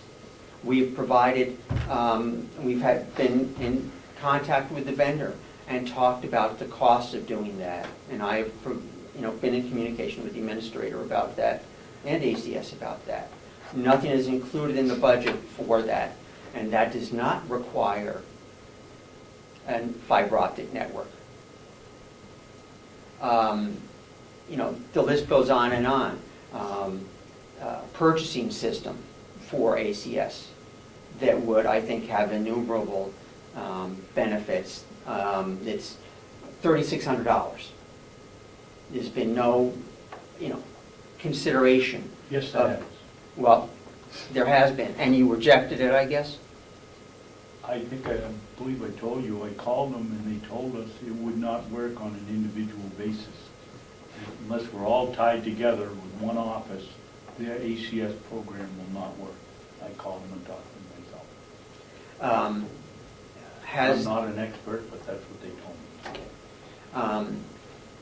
Has there been any, in those other areas, there has been no movement in any of those other areas. So I think that we have to, walk before we can run. And I do not see any willingness on the part of the county to even walk. So, I'm not ready to start running. I'm ready to, and I'm hopeful that at some point we can start walking, take baby steps that would provide immediate benefit.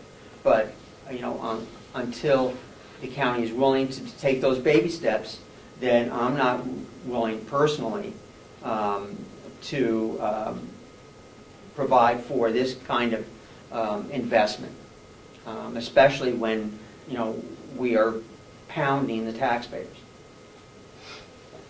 In order to take those baby steps, you need something to walk on. I disagree completely. You can set up an interface and have an interface between the systems. It can be a sneaker net, walk back and forth.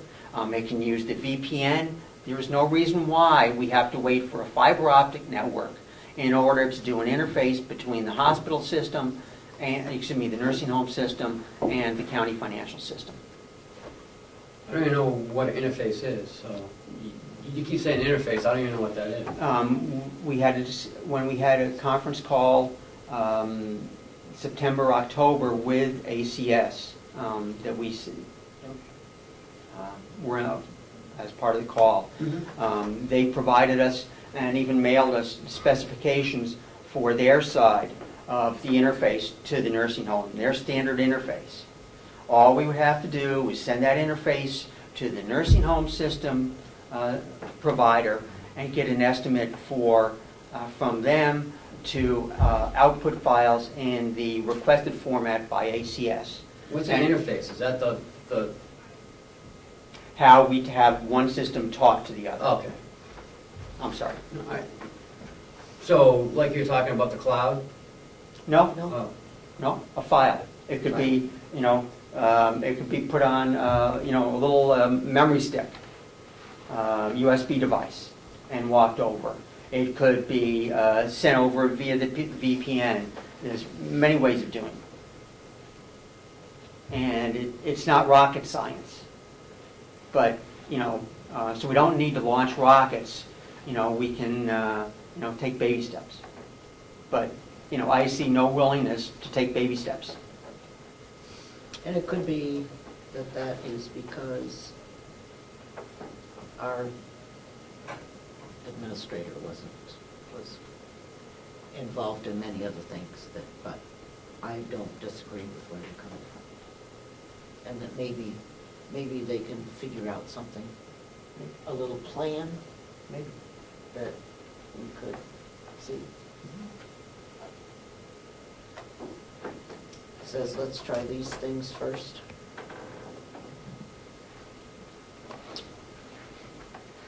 Okay. And where? 4170. That's, what page? 18. 18. To the next page. 18. Okay. Did you get a new job? Yes. You're going to see my face a lot more. So are you not over there at the... I'm the maintenance director for the county now. I've assumed more responsibilities. Jerry left this building, he moved down to Virginia, and I absorbed this building. Nobody bothered to tell us that. Congratulations. Thank you. I think. Congratulations, I think, right? Yeah. No, Okay. no. It's a good thing. Okay. It's a good thing for everybody. Okay. So, is this salary your total salary, or is this just the portion that's paid by? It's his portion and the housekeeper's portion. We have a housekeeper here, 32 hours. 32 hours. Okay, so you have a... We have a reduction in overall salary. Okay, so 32-hour, which means benefits. 32-hour... But not full benefits. She used to be... Not full benefits, there's no retirement in there. Right. So 32-hour...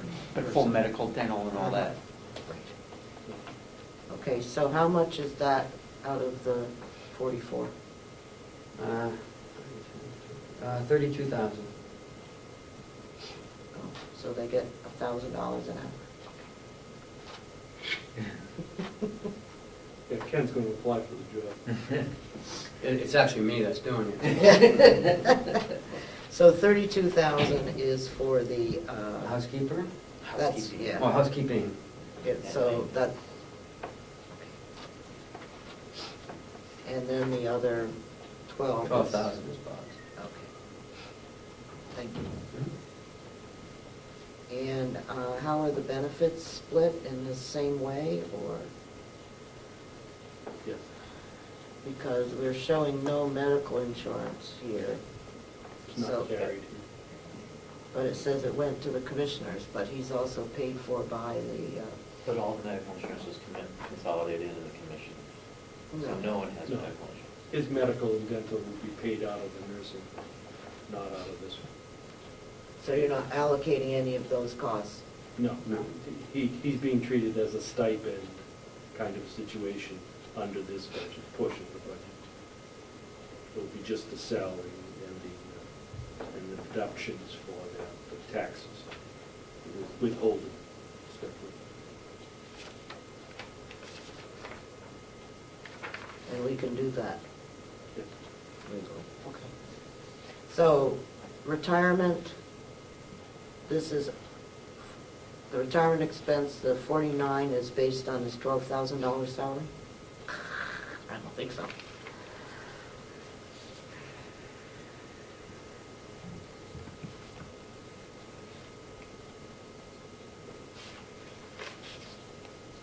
You said the 32-hour person per week receives no retirement. And so this is saying That's a good catch. That should be looked at because Thank you. that can be reduced. probably down to 0, well, close to it, okay. And so your Medicare fees, Medicare expense, the part-time person decided not to take dental insurance, 'cause that's offered to everybody. Dental would be covered under the commissioner's budget, not be covered under this budget. Oh, okay.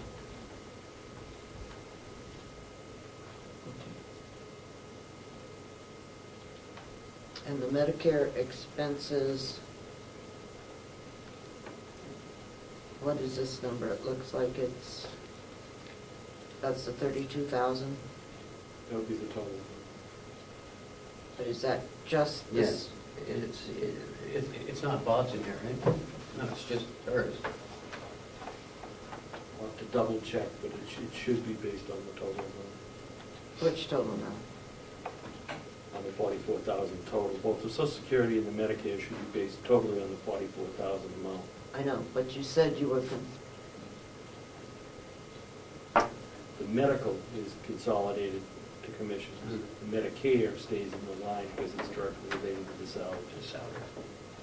okay, so this is, I applaud what you did, okay? I just need to figure out Yeah. how much is being covered by the nursing home portion, and how much is being covered by this.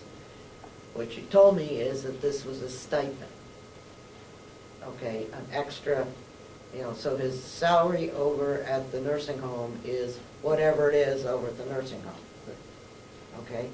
And then in addition to that, he gets another $12,000 a year. Correct. Okay, and so on that $12,000 a year, are we paying the retirement, the Medicare, Medicaid, whatever it's called, unemployment, all of those things?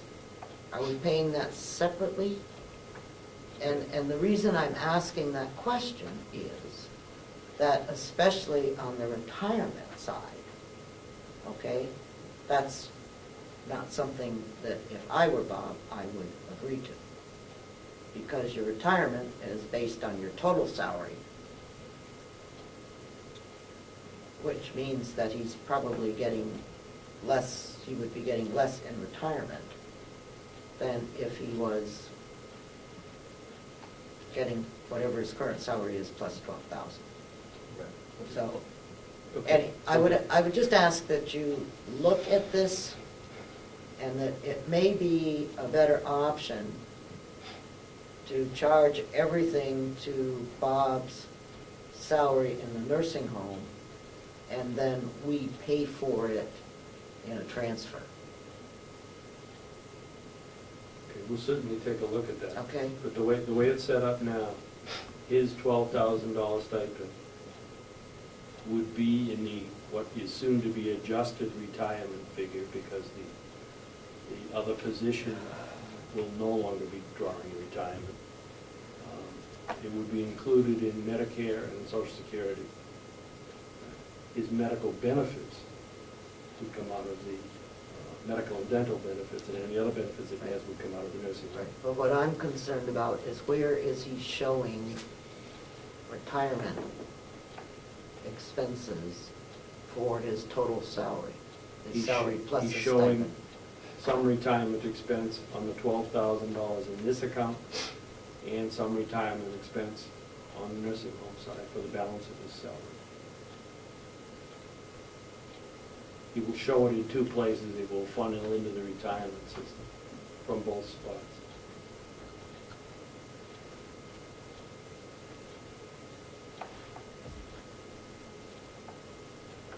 I guess if you're happy, I'm happy. But I would do As long as it something. works. Yes. You know, Well, I would just make sure that when you do your, if you added the two together, and you determined what your retirement, I don't know what your paycheck is gonna look like. I don't think our reporting to the state of New Hampshire is going to be affected by how we cost for it on our budget. I think, is that your concern? Is Well, what he's going to be eligible for as far as benefits in the long run? Well, my concern is that if, there's no place that it is consolidated. Okay? So, Well, that's all I'm saying. So In I'm not, essence, it is well, it is consolidated. at ACS, right? Yeah, I don't within know. ACS, it consolidates, and the case that you point to, that your concern is surrounding, when I file a report with the retirement system, if there isn't enough deduction for his case, for his particular employee number, it will flag it and send it to me as an error correction, so that he will get all he's entitled to. Automatically he is. The system is set up at the retirement system to reject my submission unless it's balanced. Thank you for looking out for me. well, We will review it to make sure that I this is just, correct. I just want to make sure that Absolutely, yeah. we're straight on that. Obviously, if the position if he's moved and actually doing this, then there should be a history of what's going on in there. Okay.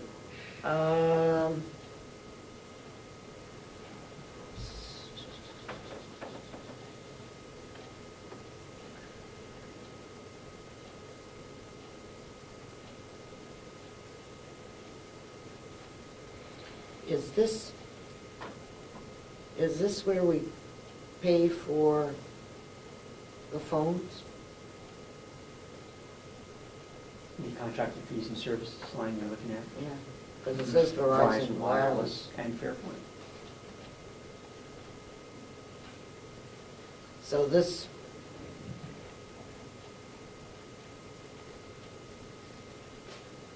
is it, I'm trying to figure out what we're paying here as opposed to what we were paying over on the other line. What's the fair point? Is there some sort of an alarm or wireless something? I did put that in. Anyhow, just take a look at that if you Yep. would.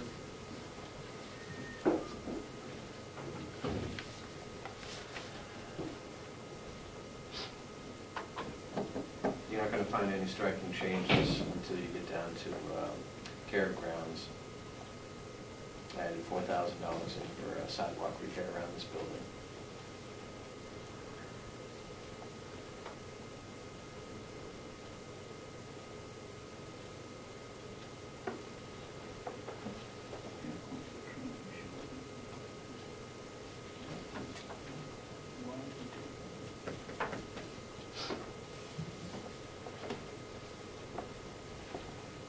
Can't speak to that. That in there. Where was that? Around the administrative building? Yeah, the front sidewalk around here, the Mhm. sheriff's entrance, the tripping hazards. Take a walk on it sometime, it's pretty dangerous. That's the kind of thing that has an impact on our property and liability. When they come out and look at us, they look at things like I intend to sub out the paid, but I want the firemen and inmates to do the grading work. And why is our electricity going up? I know that, aren't we buying all of our electricity from one source? Yeah, but these numbers were calculated on historical usage and today's rates. So our contract with Constellation ran out and we renegotiated? Yes. And it went up 3 or 4 cents. And when did that happen? I'm gonna say it was last June or July, because Asher was here. It was right before last year. It's not midsummer, I think, Madam Chairman. Midsummer 15? Yes.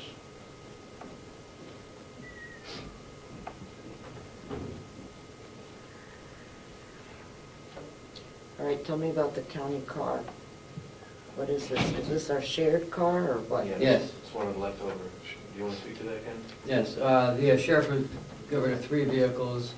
I talked to the commissioners about possibly keeping 1 car instead of paying mileage for everybody to go to trainings. We could utilize 1 car. We've already used it one time to go to Concord already, and I'd like to, try it out. So I would reduce my mileage because I'll use it all the time to go to all my meetings.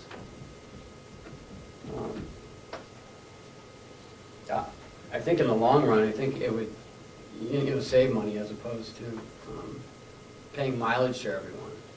So the $2,000 is what? It's for fuel and Oil changes, Oil changes. basic maintenance.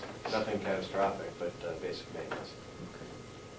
And so if this is going to be shared to go to conferences and so on, then we should see a significant reduction in mileage on the other places. Travel expenses. I'm not sure how this is going to go over. How long have you been doing it? A week. Yeah, a week. We just started it. We'll be taking it next week, so. This car came from, this was a sheriff's car. department? Yep. So we'll be able to pull vehicles over and stuff too. On the way. No, I'm just kidding. No, All I'm the not. lights are out. I'm not. I think this is a smart idea, okay? But if we're going to share trips to the conferences, all right, then we need to reduce the mileage that we are paying, not only by the 3 cents or whatever it is, but also by the conferences that you think several of you might be attending. These are for some things too that come up throughout the year that we don't know about right now. I know, but you do have planned conferences, I know. Mm-hmm. Yep.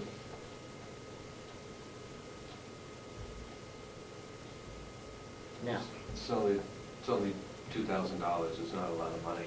right, but if we could offset it by 1,500, I am or willing to 1,000, or reduce. something. I'm willing to reduce mine $1,000. See what happens. Right. Well, Because, I just want to see how it goes. It may not work out. I'm not sure. I'd like it to work out. And I will utilize it. And the commissioners. Right.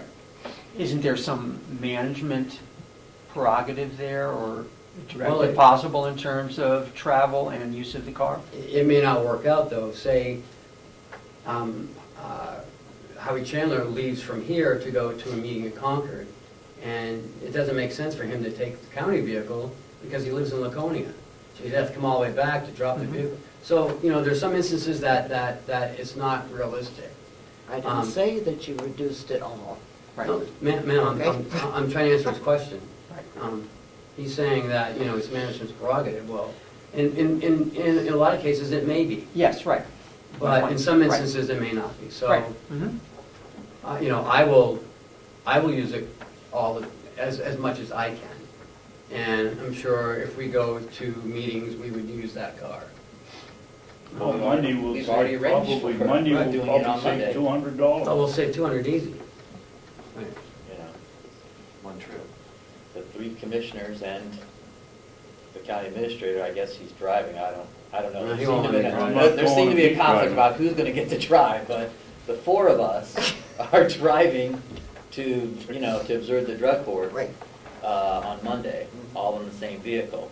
I'm not sure all of us will return in the same psychological state that we left with. That's only because you're going to drug court. That may be part of it too, but we are attempting to utilize the vehicle on Monday.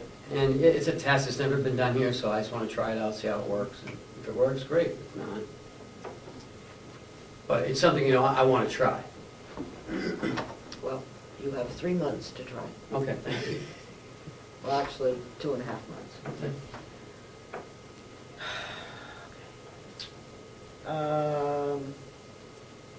See, now you just slipped right out of that car discussion. I'm not sure why we didn't just assign that. If I were you, I would have suggested he assign it to himself and not to you. Falls under the administration building. Oh, okay, okay. All right, so 4K to repair the sidewalks. I'm not arguing with that.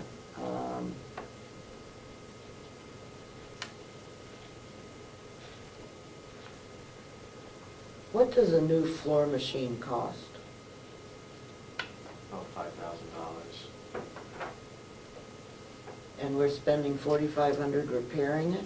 No. No, 500. No, $500. And it's actually going to cost me, it's actually going to cost me about $700 to fix it. When I did this budget, I had just taken a new job.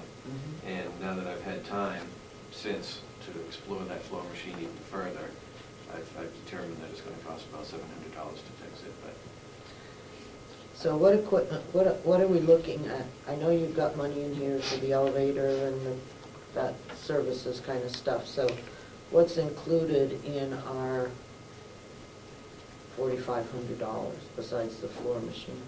well, I went with history, because $4,000 is what was budgeted last year.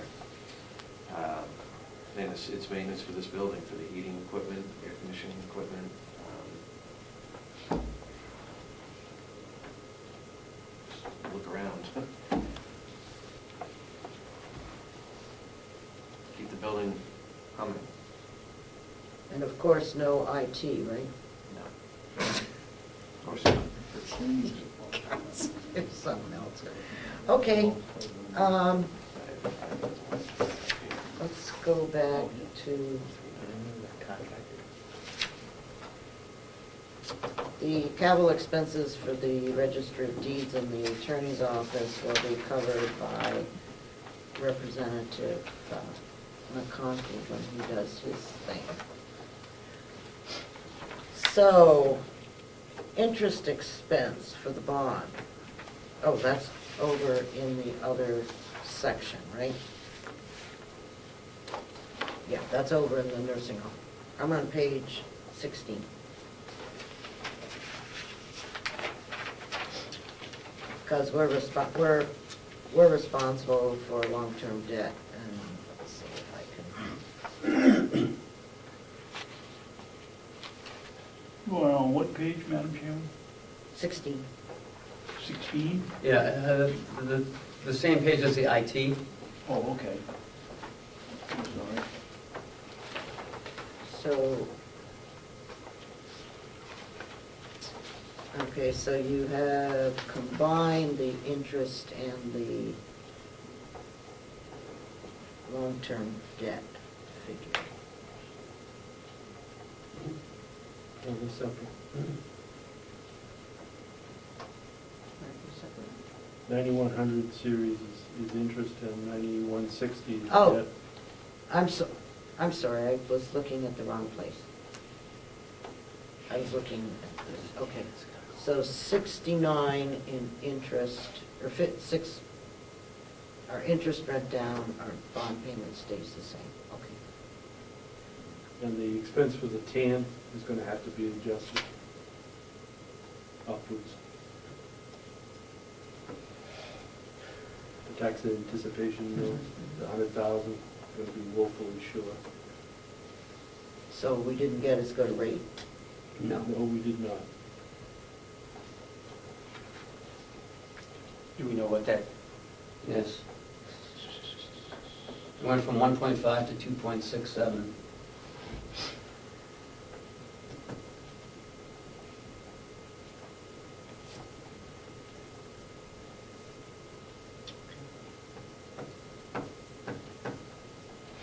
And this is, what do we have, one more year on the jail bond? This year and next year.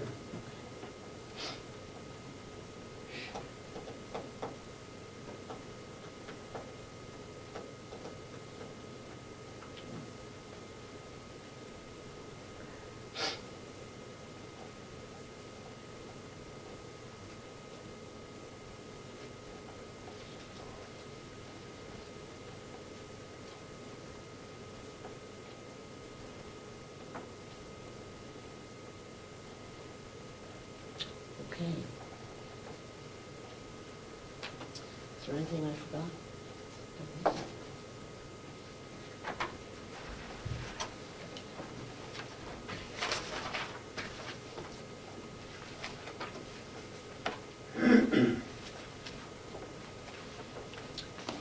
All right, is there any other comments that anyone would like to make?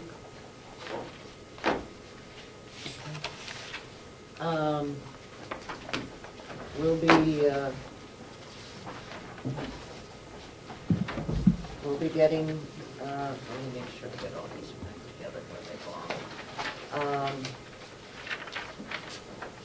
I'll try to set something up, make sure that Representative Butler is here prior to the 25th. I don't know what my schedule looks like, and I'm sure you don't know what yours looks like, but it's always fun working with, trying to make sure that we can Right. all get together. Madam Chair, did you want to do a non-public with the HR director and I to find out our upcoming legal expenses? maybe when Ed is here? Yeah, I think we better wait till Ed's here. Okay. You know. Because there's no need to go over it more than once. Yes, oh, I'm sorry. Public comment? Thank you for allowing that. Normally you don't during subcommittee. I appreciate it. On the issue of the Ossipee town taxes, I just want to make sure I understood the conversation, but in my recollection of research that was done previously, there's a parcel of property across the street from County Farm Road that was vacant, but when the new nursing home was built, it was used to support the septic system, I believe, for the new nursing home. And so at that point, it was being taxed, but it should now, an abatement should have been filed, because now that it actually supports the operation of the nursing home, it should no longer be taxable. And I don't know if that ever happened. Yeah, is that the Blueberry Field area? It's just a little square across the street. It's not a big parcel by any means at all. The stormwater retention, not the septic. Is it 21 acres? No. No, I don't even think it's that big either. I don't. That was just based on research I did a couple years ago with the Ossipee Town Hall. I wanted to offer that the process is still open, I believe, the time period to file an abatement. So you may be able to recoup some money that way. And the other tax question I had was the property taxes that are being paid for the water system, are those being charged to Public Works, or are those being They moved it all to consumed commissioners. all back into the commissioner's budget? Yes. Okay, that was just that little piece of it. Which is why we separated them out, Okay. so that we could know how much all those things cost. But So, Madam Chair, is that a question for the other multi-department chairman as far as the nuances of precincts versus enterprise funds versus all of that? Okay. The piece about the legal expense, the auditing expense, the cost report, is that in the nursing home budget or is that in the Yes. auditing line? it's in the nursing home. Okay, so if I wanted to ask if Carroll County is now going to be doing their own cost reports like Stratford does, that would be a question for that committee, the nursing home committee? Should be a question for the commissioners. Okay. So it's my understanding that there's a new way to do that. Yes. And the finance director at Stratford is very helpful in explaining that process and the costs associated with it, which is substantially less than we paid previously for cost reports. It is? Is that for this, for the nursing home? For the nursing homes It's for cost Medicare. report. so Cost For it's- the Medicare, okay. Just wanted to- Thank you. Unfortunately, it has to be done by March 31st. And we don't have the time right now to do it. It's a whole computer program. Right, okay. So, but we are looking at it for next year. Chuck and I have already talked about it. Okay. And then I was wondering, looking at this committee's budget specifically, I believe that the finance director's salary in part is charged to the nursing home. And I'm wondering are we utilizing all possibilities of things that can be attributed to the nursing home and used in their cost analysis? For example, are we charging the services that Human Resources provides to the nursing home? Are we charging those directly for personnel administration, given that most of our employees are at the nursing home? Just looking for, not answers, I'm just, my musings, wondering. And I just wanted to say thank you to the staff for working to ferret out all the things that in the past we've somehow managed to find a magic pool pot of money and paid for them, but they were never budgeted for.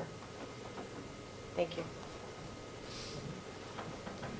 When do we anticipate closing out, having figures through December 31st for expenses? I am hopeful early in February to have that, because I need to have that done in order to get the auditors to work, in order to get their work done. So that's the push right now, to either wrap it up or get it to the point where we can encumber and carry forward in the amounts that we know are still outstanding for bills that are late coming in. By the way, when you redo the mileage, make sure you reduce the county delegation mileage as well. So, Am I gonna do you want to cut it right out, or just? Down to zero, or?